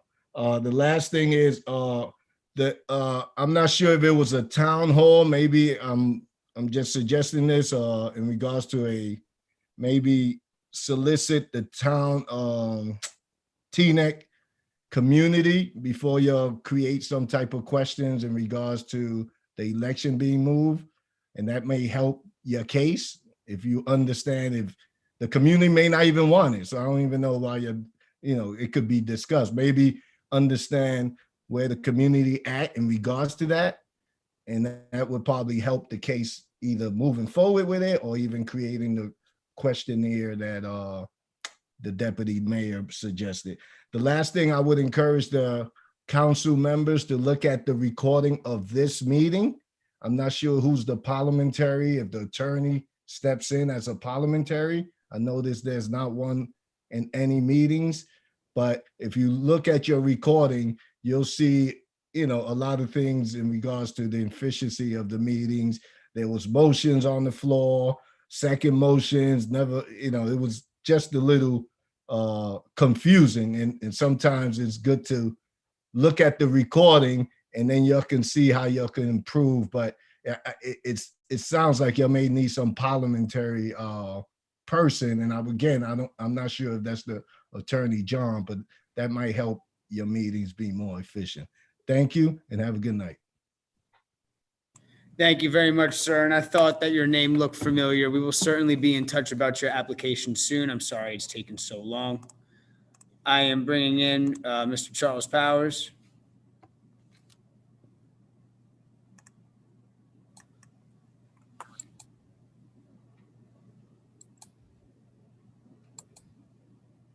Can you hear me now? I can hear you and see you, sir. You have 3 minutes. Good. Thank you so much.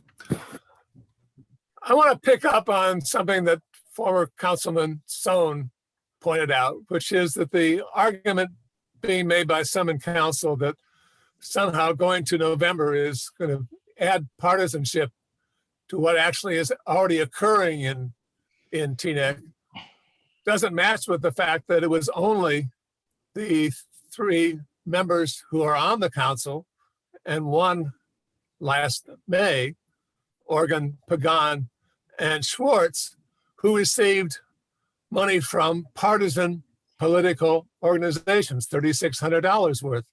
Now, we didn't know about the existence of those until finally their treasurer and the candidates signed a document that actually got to the Election Law Enforcement Commission, not until January 21, 2021, 8 months after the election. And then we found out the fact that there was partisan support for that group. I want to say something else, though. We also found out for the first time what they had hidden before, which is they had 39 contributions large enough to have been reported with the source and location of the people who made those large contributions, most of which were over $900 apiece. And it turns out these people who said, I want to keep things here in Teaneck, that only one of those gifts was from Teaneck.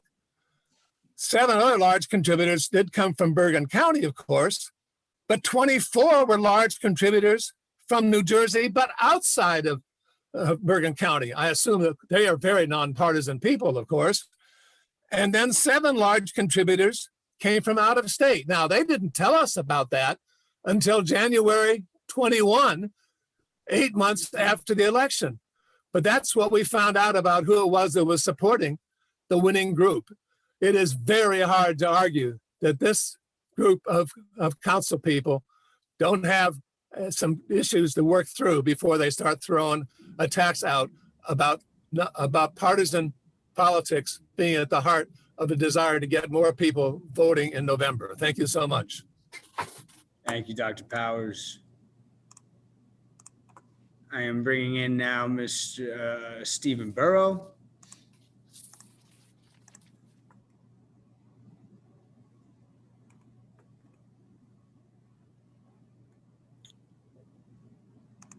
Please unmute Stephen Burrow. Great. Can you hear me?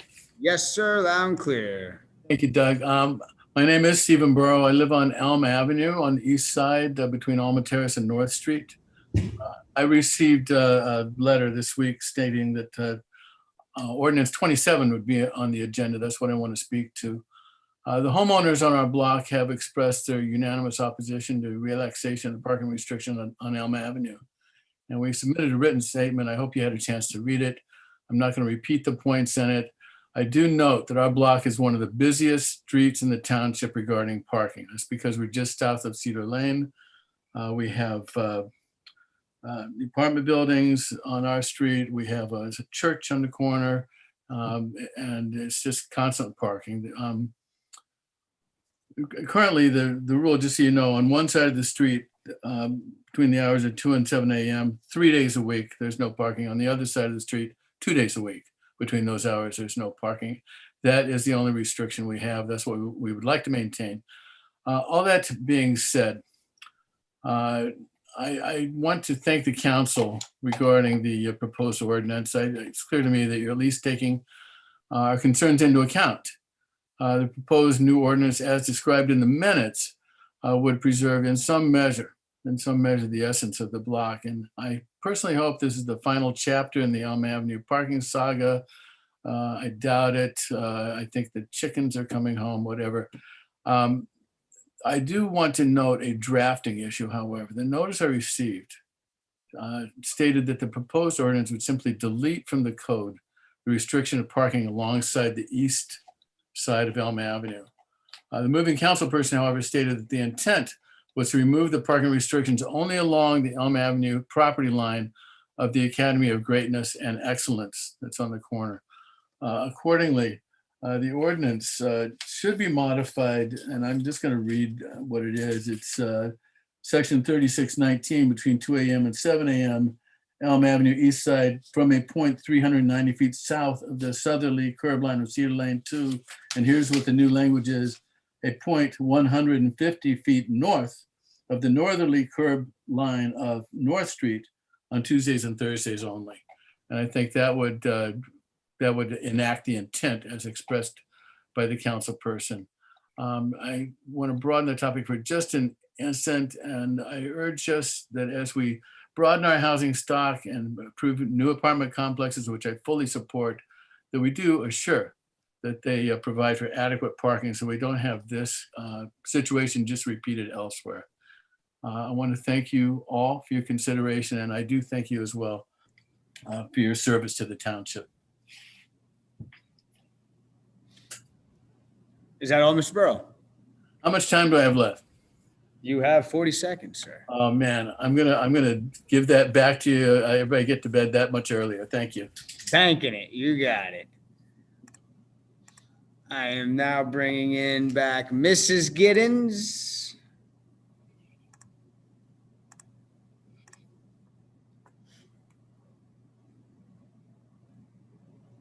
I brought her in, but it looks like she, oh, there she is.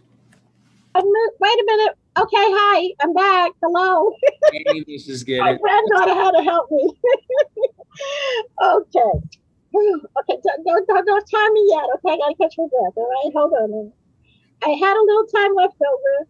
I'd like to know when we're going to recognize Teaneck Road streetscape ribbon cutting ceremony.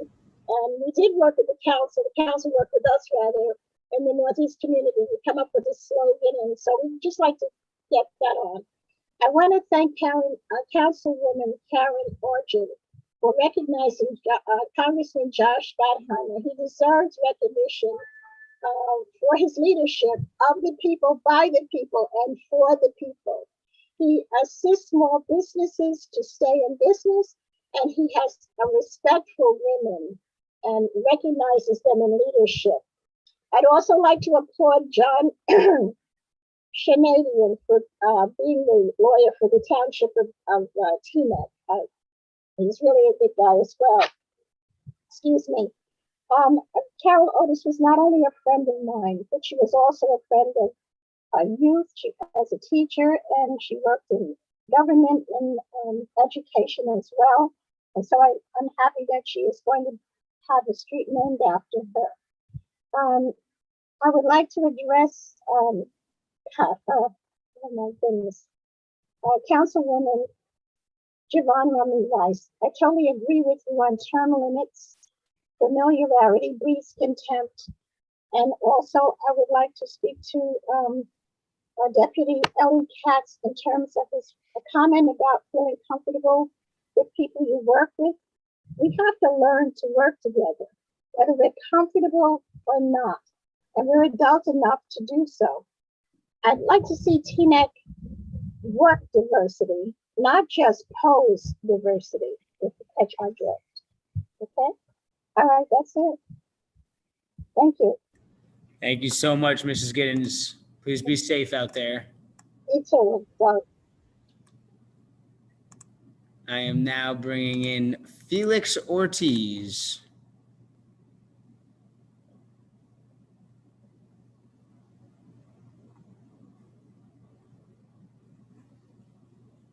All right, I was trying to give it 1 second.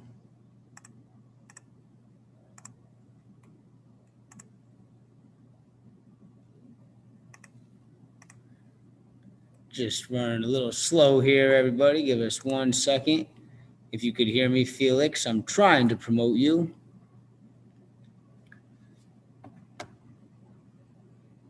It's just moving a little slow here.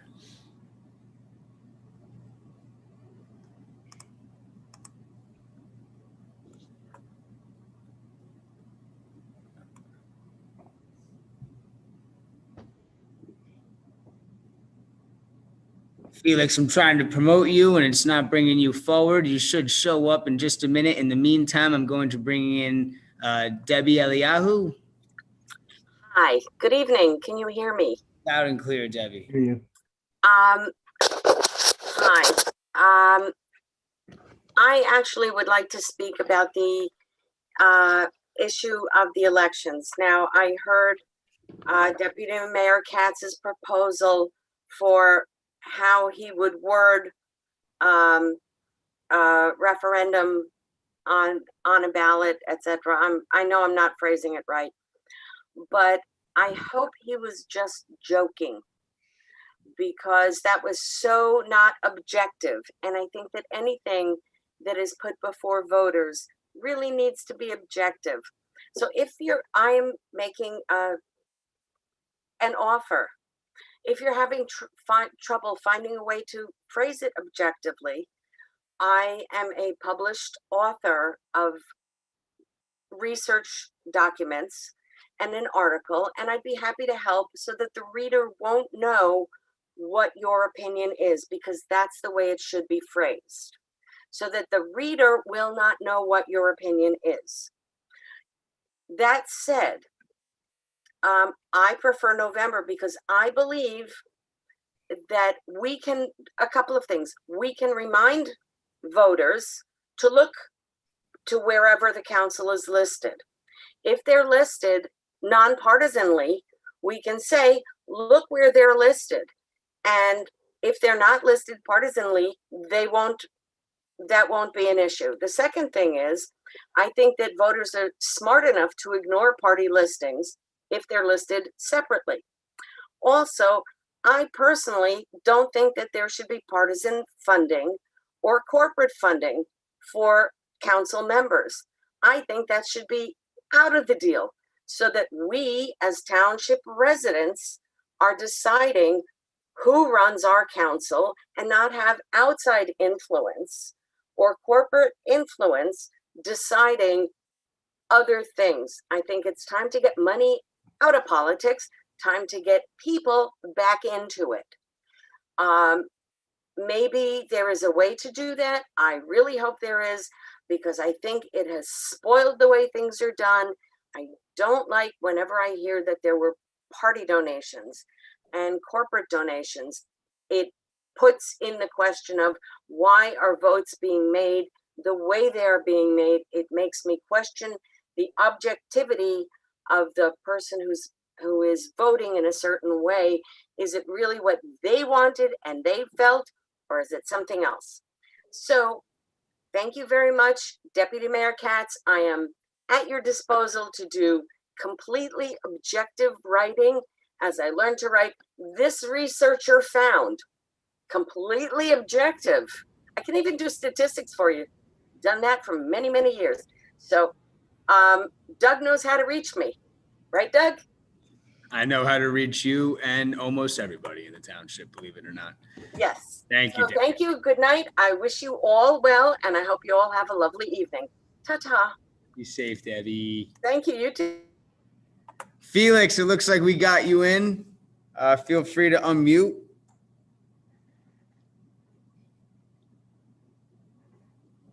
Okay. Can you hear me? I can hear you, sir. You have 3 minutes. Good evening. I just want to tell Ms. Rice that although she's seen alone in this group, she's not alone, and to keep the good job. Thank you. Thank you very much for your comments, Felix. And of course, last but not least, I see the good doctor, Mr. Dr. Ken Hoffman.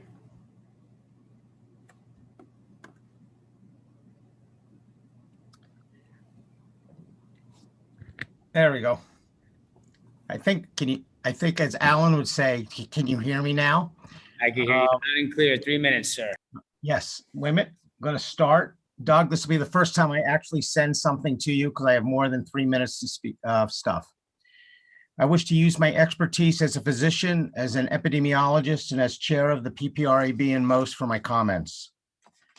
First and foremost, Congressman Gottheimer was correct, as other members of council, of how great TNEC was in the prevention of deaths in township. I do believe that former Mayor Mohammed Hamadunin and Dean need to be fully recognized for their actions. We have forgotten the hysteria around their early preventive measures and from the governor on down. And they were actually the leaders, if not in the state and the region, clearly in the country. From my own personal and professional interactions with people at the NIH and CDC, and wondering why we were doing what we were doing. And I think they just deserve both our public as well. Thank you, as well as when we see them individually, thanking you for saving countless lives, more than we would know. Number two, we talked tonight, and Deputy Mayor Katz was talking about reappointments to the Planning Board. And as chair of PPRAB and a Municipal Open Space Trust Fund, this was the time to talk to our reappointees about getting the Open Space and Recreational Master Plan passed. This thing has been sitting in a corner somewhere, somehow, for years, and we need this in our master plan. And this is the time to ask, because Ellie was absolutely correct. Once they are reappointed, we're impotent. We need to get this done. And that could have been an easy question to ask. What's your plans for the future? Because it would have been legal and moral to do so. Thirdly, as far as I am aware from my expertise and everything, we can use the kitchen for anything that deals with recreation. The field house itself has to be, the rooms have to be used for sports events, just like we use the bathrooms for anybody who is using the park for recreational activities. Fourthly, Teaneck Southern Little League is part of Hawthorne Park. I do take a little offense that the PPRAB has not been open to the seniors. Maybe I misinterpreted what Councilwoman Organ had said, but I would think that from my decades of involvement in the PPRAB, we have been the most open, the most active in dealing with the community, in dealing with parks, senior services, youth services, and helping the council and the administration in making Teaneck the best place it could be. With respect to the chicken coops, I would recommend that the new health officer, who I'm looking forward to meet, I'm pleased to learn that she is also an advanced practice nurse, that like Little League and Babe Ruth League have a list of approved bats. All right, that's all you have. So make a list of approved coops, and it saves them all this trouble, and you lessen the need, because if there's a coop with a stamp on it, boom, you're done. Finally, I want to thank everyone on council and in administration for making our township open, working together. And I very much look forward to a gigantic fireworks display on October 10th, as well as for a 4th of July. Dr. Hoffman, I apologize. Your 3 minutes were up, and you certainly have my email, sir. I will comment. I will copy and paste your comments into the minutes verbatim. If you send them to me, you have my email, and that goes for anyone else. clerk@tnecknj.gov is the email. Mayor, at this time, I don't see any other hands. Thank you. So we'll declare good and welfare closed, and we'll move on to comments from the council. I'm going to start with Councilmember Rice.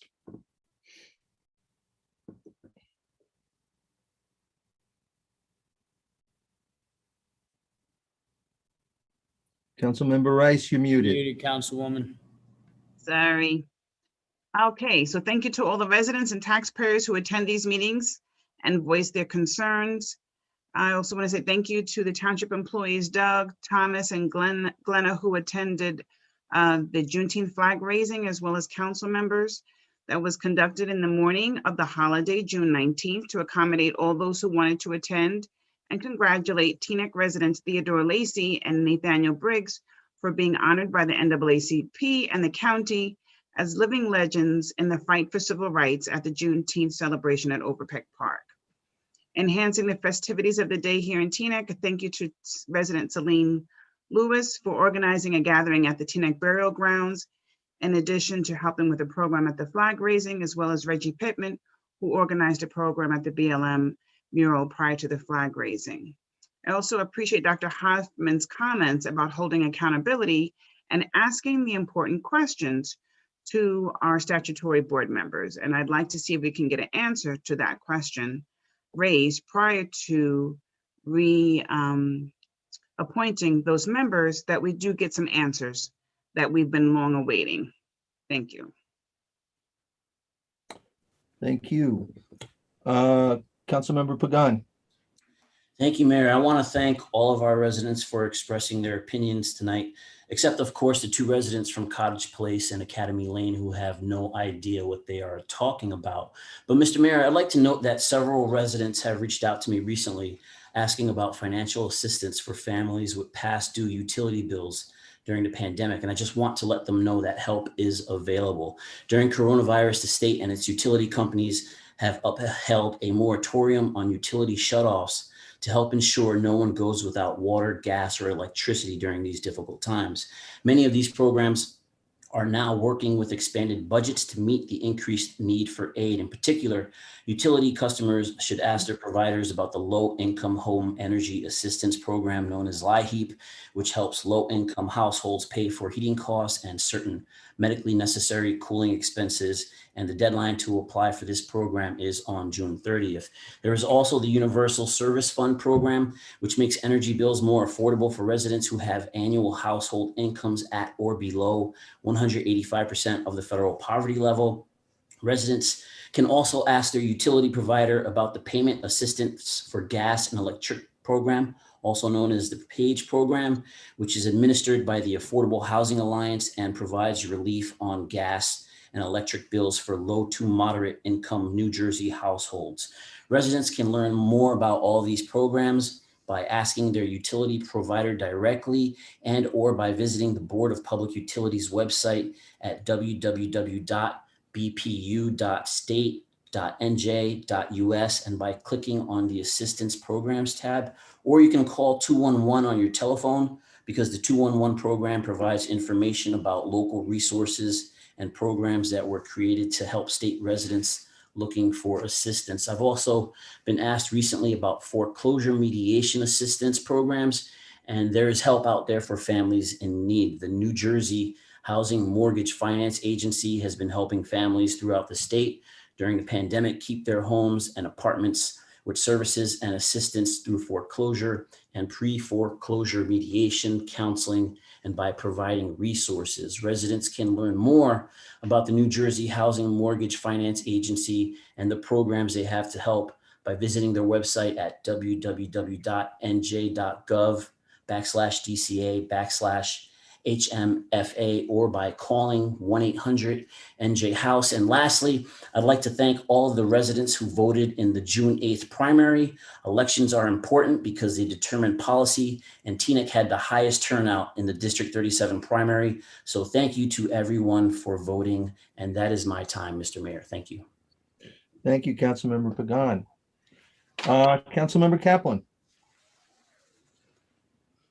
Thank you, Mr. Mayor. Mr. Zinon asked an important question about how advisory boards work, and I'm sure you're probably more capable of answering than I, but I wanted to mention that council did rework that a little while back. We do ask that residents submit their applications, and as positions come up for their expiration, council will interview attendees for the various spots. So I know he was mentioned the social services. As people come up for that, council will bring people in for closed session interviews and then determine who is placed on advisory boards when those positions are up. Regarding the issues brought up about the ordinances, I certainly agree that it's better to review, and I'm happy to get comments from our health officer. So I am glad to do that. Regarding issues that were brought up about affordable housing, I made comments that I believe are accurate, and the important thing for the benefit of the public to know is that I and I believe every member of this council have always ensured that our affordable housing requirements are met with inclusionary housing. The comments that I made, as much as they might be misconstrued by someone, were made about a particular property where they were talking about townhouses on the market side and apartment buildings on the other side. I'm happy that after litigation, facing the prospects of costly litigation or adding to the cost of the project, they were able to come up with something. I am happy that it resulted well in the end. The fact of the matter is they're adding extra buildings. There's going to be more land that's taken up from this, less free space. And, there's trade-offs in everything, but, it's great. Some of the people were worried that, you were going to be able to pick which apartments were market and which were not. I mean, look, every middle one's going to be a affordable unit. It's not like people can't figure this out. But I'm happy they were able to come to a resolution. But if you only see that and you don't see the fact that this council has adamantly ensured that every project in this town, whether it's Avalon, whether it's 1500 Teaneck Road, whether it's going to be projects in the future or projects in the past, have always done inclusionary housing. And all you hear is a couple people complaining about one project, which quite frankly was a bit of a unicorn terms of the types of projects TNEC typically has, I think that it's a disservice to the community. Regarding November elections, I absolutely stand by the comments I made before. I think that, this is something that deserves a full fleshing out. I don't think that people, with a clipboard saying this will just be better is the way to go. I don't think saying people can be convinced to come out and vote for council. Not for nothing. People have been trying very hard, and they don't get them to come out to vote for the Board of Ed now in November, and they don't get them to come out to vote for council in May. And I understand why people that can't win an election in one time want to switch up the rules and hope that a different outcome happens. But I would much prefer that we get that reflection and we get a serious amount of debate and focus on the actual issues that affect people in our township during the time that's set out for nonpartisan rules. It's not a coincidence that we vote in May for nonpartisan elections. It was designed that way on purpose. And, just like parking restrictions, the first thing I look at is, why did they do this? Because sometimes what we're trying to remove is a fix that we don't see anymore. And all of a sudden you remove it and the old problems come back. So I think it behooves all of us to take a solid look at that before you just say yes to someone with a flashy clipboard that says this will help and save money. Thank you, Councilmember Kaplan. Councilmember Organ. Thank you. To Mr. Burrow, I hear what you're saying about the street. I'm not sure who put together that parking ordinance years ago. It seems way too complicated to me, but we did decide to allow parking just by the school and not in front of any of the homes. And now, whenever new housing stock is approved, it's with more than adequate parking. So hopefully nobody will go through this again like you have to. And we will take a look at the ordinance and make sure that everything is as it should be. To Deputy Mayor Gusson, thank you for the information about the Tractor Supply Company. I'm a lot more comfortable handing over chickens, should the ordinance pass, to the new health officer with regulation. So I'm glad we're reworking that. I don't think the $100 fee is meant to be punitive or diminutive. I think it's going to require a visit from a health officer. And so there's a lot more, it's not a danger issue. There's a lot more involved than having a pet that's in your home, where now you're going to have animals outside your home, living outside. So I think there's that. Dean had mentioned the flag raising at St. Anastasia's, and I just had chills listening to Eugene Iaconetti play taps, but also discuss what it was like when they raised the flag at Iwo Jima, and hundreds of ships fired or rang their bells so at the same time. And just hearing him speak was so heartwarming, and really makes you feel like this was the greatest generation and we should learn as much as we can from them now. It was a beautiful service from Father Joe, supporting the people that support us. So I was honored to be there. To Dr. Hoffman, I meant no offense at all. It's just, it was the advisory board who gave us the report, but we're hearing other things from residents, and I'd like to hear more from them, since it is their money that we're going to be spending. The seniors submitted reports at the beginning that went through the mayor to the PPRAB to, so they could let you know what they wanted. And then they did speak at council meetings after that. And just to remind everybody, we are going to introduce 158-2021, Resolution 158-2021, to honorarily name a portion of Grayson Place to Paul Ostrow. It is at 9:00 in the morning on Thursday, which of course, because he's humble and modest, probably chose the time that the fewest people would be there to honor him. But this is a man that chances are has touched everybody in this township in one way or another. He could have been in your home as a member of the ambulance corps, library board, mayor and council, and no job was ever too small for him. When he was president of the ambulance corps, he would come in before his shift and clean the bathrooms. They always smelled like a swimming pool, because he felt that any job that he did, he was going to do the right way and nothing was beneath him. And so if you are around and you can come out and honor this wonderful man, please join us Thursday morning. Thank you. Thank you, Councilmember Organ. Deputy Mayor Schwartz. Yes, thank you very much. Two items I wanted to discuss. I'm happy that the Haluba project worked out. I was actually not sure how they could configure it. And I'm happy that this was a quick resolution, a quick settlement, and a project that will continue to have integrated housing like all our other projects that have been approved in the last few years have. To that note, we do have our Alfred Avenue project being referred on Thursday before the planning board. I apologize, I didn't mention that before. That will include 42 integrated affordable homes.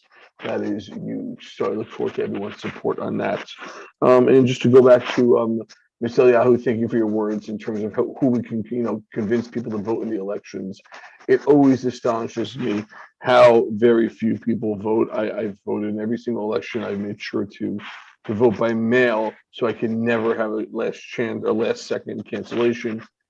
Please note all your voting is tracked. For example, Ms. Eliyahu, we did miss you in most of the municipal elections. So I really hope we can do what we can to convince you to vote in the upcoming elections, so we can lead by example, especially to our younger people. What the records show is that many people miss these elections, and especially you. So I'd appreciate if we can lead by that example. I thank you very much and hope everyone has a great start of the summer. Thank you, Deputy Mayor. Deputy Mayor Katz.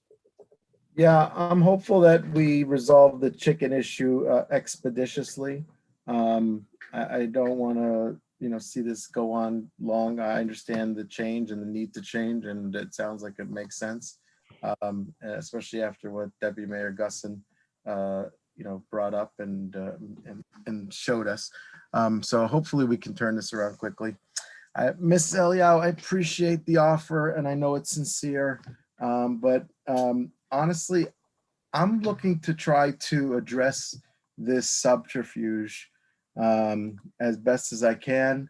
I'm looking to make sure that it's clear to the Teaneck residents that this is being driven, in my opinion, by people that, it's sad, that have greater hate for the elected officials than the love of Teaneck. And when that's the case, and they're willing to risk bringing in partisan politics, and having party bosses and money flowing. I can't wait to see how many sessions Alan Sohn's going to bring up about all the money that comes in after those elections. But if that's the case, I have no choice but to try to clearly make it clear to the residents of what is going on and what they're actually voting on. So that is my intention, and I'll be doing it more than just on a ballot question. I'll be, doing it in public, and I'll be doing it via social media and any other means that I can to make it clear. Listen, if it's the will of the Teaneck residents to have the party bosses and have this outside influence, etc., come in, then fine. That is what it is. So I'll just work with the new rules. So I thank you for your genuine offer. I do have some other stuff I can use your help writing if you want to get in touch with me. And I thank all the residents for coming out and being part of today's process. Thank you, Deputy Mayor Katz. I just have a couple of quickies. Deputy Mayor Guston, thank you for your comments. I always find I get a little bit of an education on something I didn't necessarily know fully. So thank you very much for sharing that. I too was at St. Anastasia's. It was just a fantastic event. I hope we do that on a yearly basis and more people come, because I think it was very, very moving. Mr.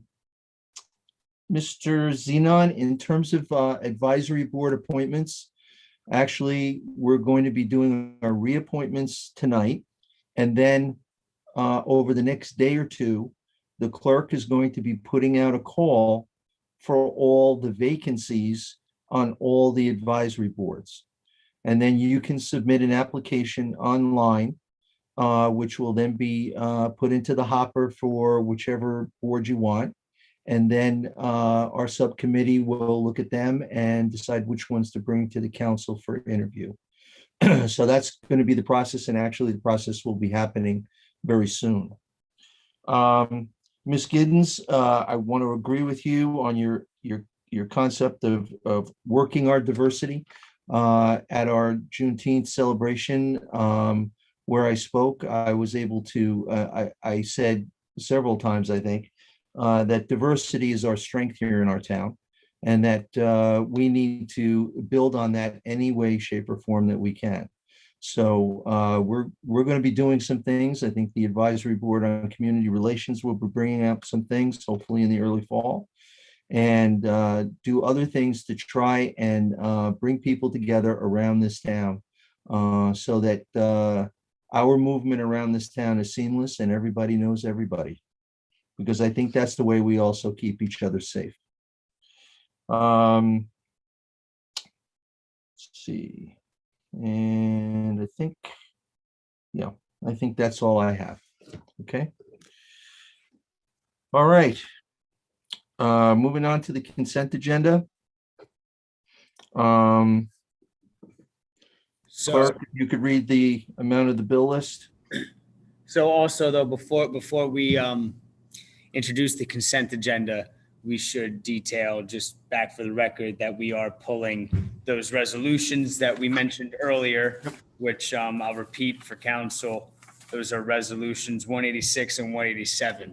So while passing the consent agenda with the bill list, minutes, et cetera, I believe it would be most efficient to do it while removing those simultaneously. That's permitted, right, Mr. Attorney?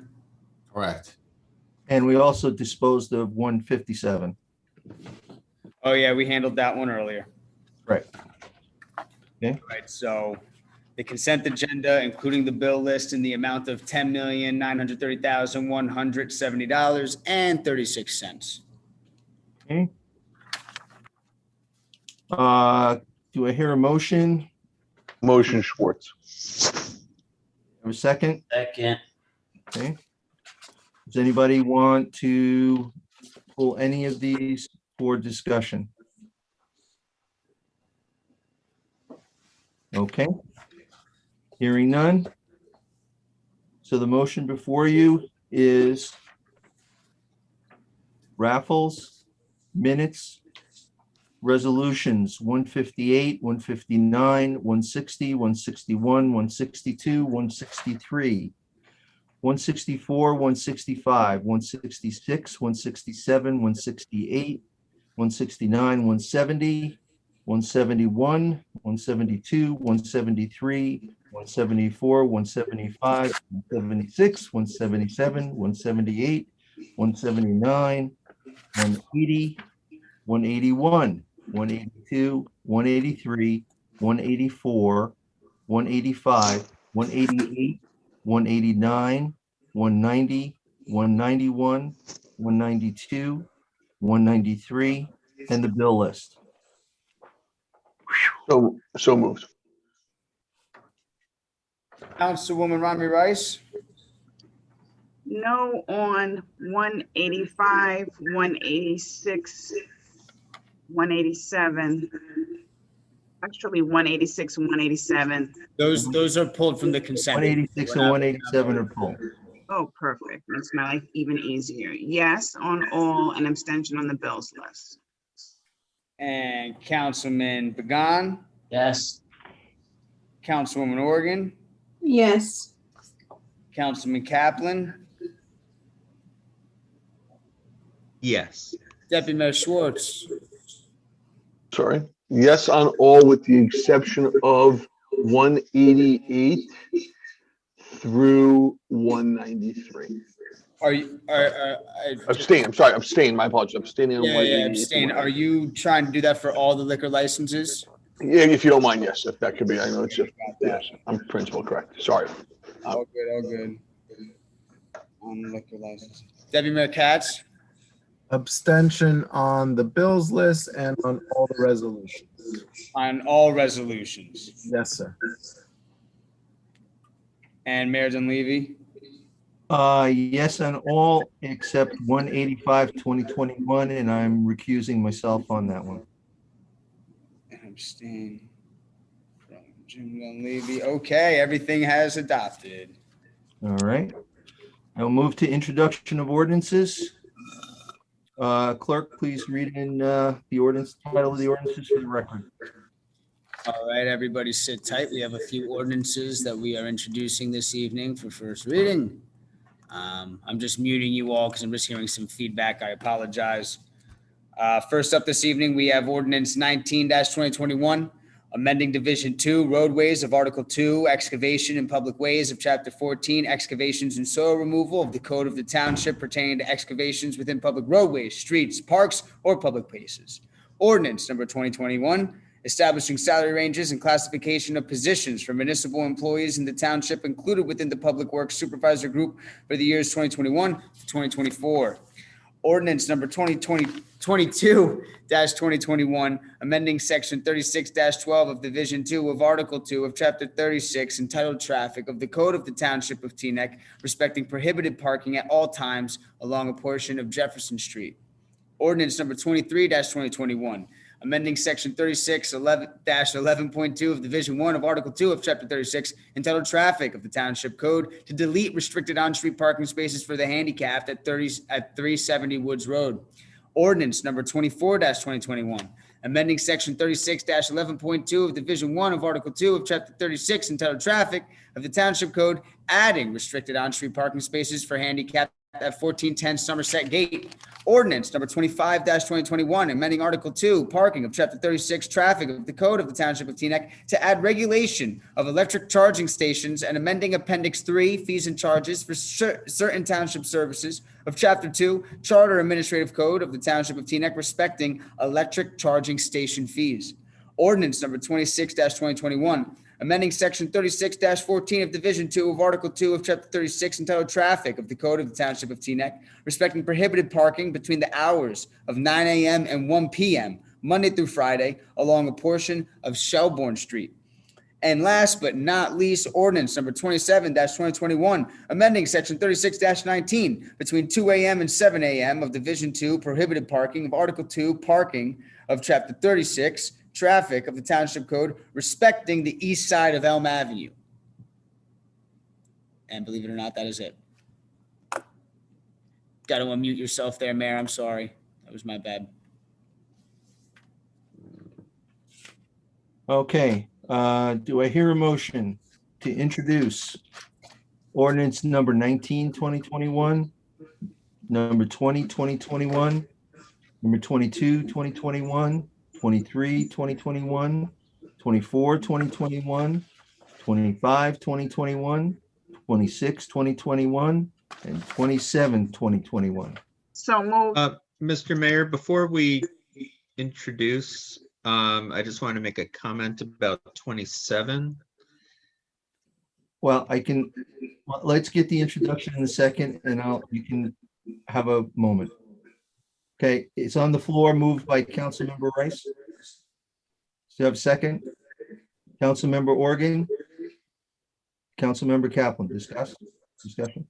Well, I'm looking at 27 and I have a question regarding the language because the ordinance does two things. It removes the section that says it's 390 feet south of the southerly curb line of Cedar Lane to North Street, and it adds a section that is from 235 feet north of the northerly curb line of North Street to a point 210 north thereof. So the question I have is, are we moving 210 feet north of the 235-foot space? Or are we talking about a space between 235 feet and the 210 feet? The space the space we're talking about, Councilman Kaplan, is from Elm Avenue East Side, from the intersection of North Street to that first house that is by the school. Correct me if I'm wrong, but this does not say that. This says we're adding east side from a point 235 feet north of the northerly curb line of North Street. So it's starting 235 feet north to a point 210 north thereof. So either it's going 210 feet above the 235, or it's talking about a space between 235 and 210, which is just 25 feet total. But either way, it doesn't seem to make any sense. All right, well, again, if need be, we can table this. I'll check. Engineering went out to measure, and I mean, we can change it on the fly for introduction and just add in the numbers. If what we're talking about is from North Street to that first house, I would just move to change it at least by wording, and then add in the numbers for second reading, so we don't have to hold up the works. Is everybody comfortable? All right, so Councilman Kaplan is moving to amend 27-2021. To specific measurements at the second reading and insert which language right now for introduction, Councilman Kaplan? From the northerly curb line of North Street to a point before the first house. Yeah, the property line is 275 Elm. That's from 275, the southerly point of 275 Elm to North Street is where we're going to allow parking. So this way, no cars park in front of the residents' houses. I mean, what I think they should be going for is from the northerly curb line of North Street to a point 235 feet north. I think that's what they were aiming for. It's just that it got a little garbled here. Okay, so Doug, do you have that? You want me to include that measurement? What was that? I think you can include that. I think the engineer will agree with it. From the northerly curb line of North Street to a point 235 feet north. 235 feet north. All right, I have that here. That's a motion from Councilman Kaplan. Second. It's a motion to amend 27-21. I got a second? Yes, second. Second? I have a question. Yes. I just wanted to know if that answers the request of the resident that called. Does that comply with what he was requesting? Yes. I don't think it does, but my second question will be whatever letter he was referring to, and I don't know if he's still on, either Mr. Clerk, if you received whatever letter he's talking about, I don't believe I have seen it, so I'd like to see that before second reading. Mr. Burrow and I spoke about this about a week ago, and after hearing his comments a little more detailed tonight, the letter that he's referencing is kind of slipping my mind. So, Mr. Burrow, I hope you're still on, and if you are, please, if you have a copy of that letter, send it to clerk@tnecnj.gov, or feel free to call me tomorrow or Thursday, and we can catch up more about it. The email is clerk@tnecnj.gov. If you have a copy of that letter, please send it my way, because I want to look at it in regards with this ordinance. Yeah, the letter indicated or gave the impression that the parking restrictions were going to be lifted by the houses. That's not correct. It only covers a stretch of property from North and Elm to that first house on the east side, which is 275. It will allow for about 8 or 10 additional parking spaces, and it will still prevent people from parking in front of the homes on Elm Avenue. Well, to be fair to Mr. Burrow, the current language before we just amended it did remove it in front of his house. So I'll let him slide on that one. But if you can forward the letter, I'd appreciate reading it. Sure. Okay, so we have motion to amend on the floor from Councilman Kaplan. Are we have a keeping that second? language you gave me, Councilman Kaplan? Say again? Are we keeping that language? Keith? Yeah, I would, from north to 235 feet north of North Street. Yes. Yep. Okay, Seconded by Councilman Kaplan. okay. Any further discussion? Okay, call roll. Are we calling the roll on just this amendment here? Just on the amendment. Councilwoman Rami Rice, Yes. Councilman Began, Yes. Councilwoman Oregon, Yes. Councilman Kaplan, Yes. Deputy Mayor Schwartz, Yes. Deputy Mayor Katz, Yes. Mayor Dunleavy. Yes. All Amendment. right. So now we're back to the motion to move or to introduce all the ordinances with the amended 2021. Motion. We had a, One. yes. Sorry, Mr. Mayor. Go I had ahead. a question on 21-2021, just in case we needed to amend that one as well. 21, I'm sorry to interrupt, Councilman Kaplan. 21 was removed. Okay, never mind. Yeah, that was Right along. removed because that was a duplicate of 25. In that case, I have a question about 25. Absolutely.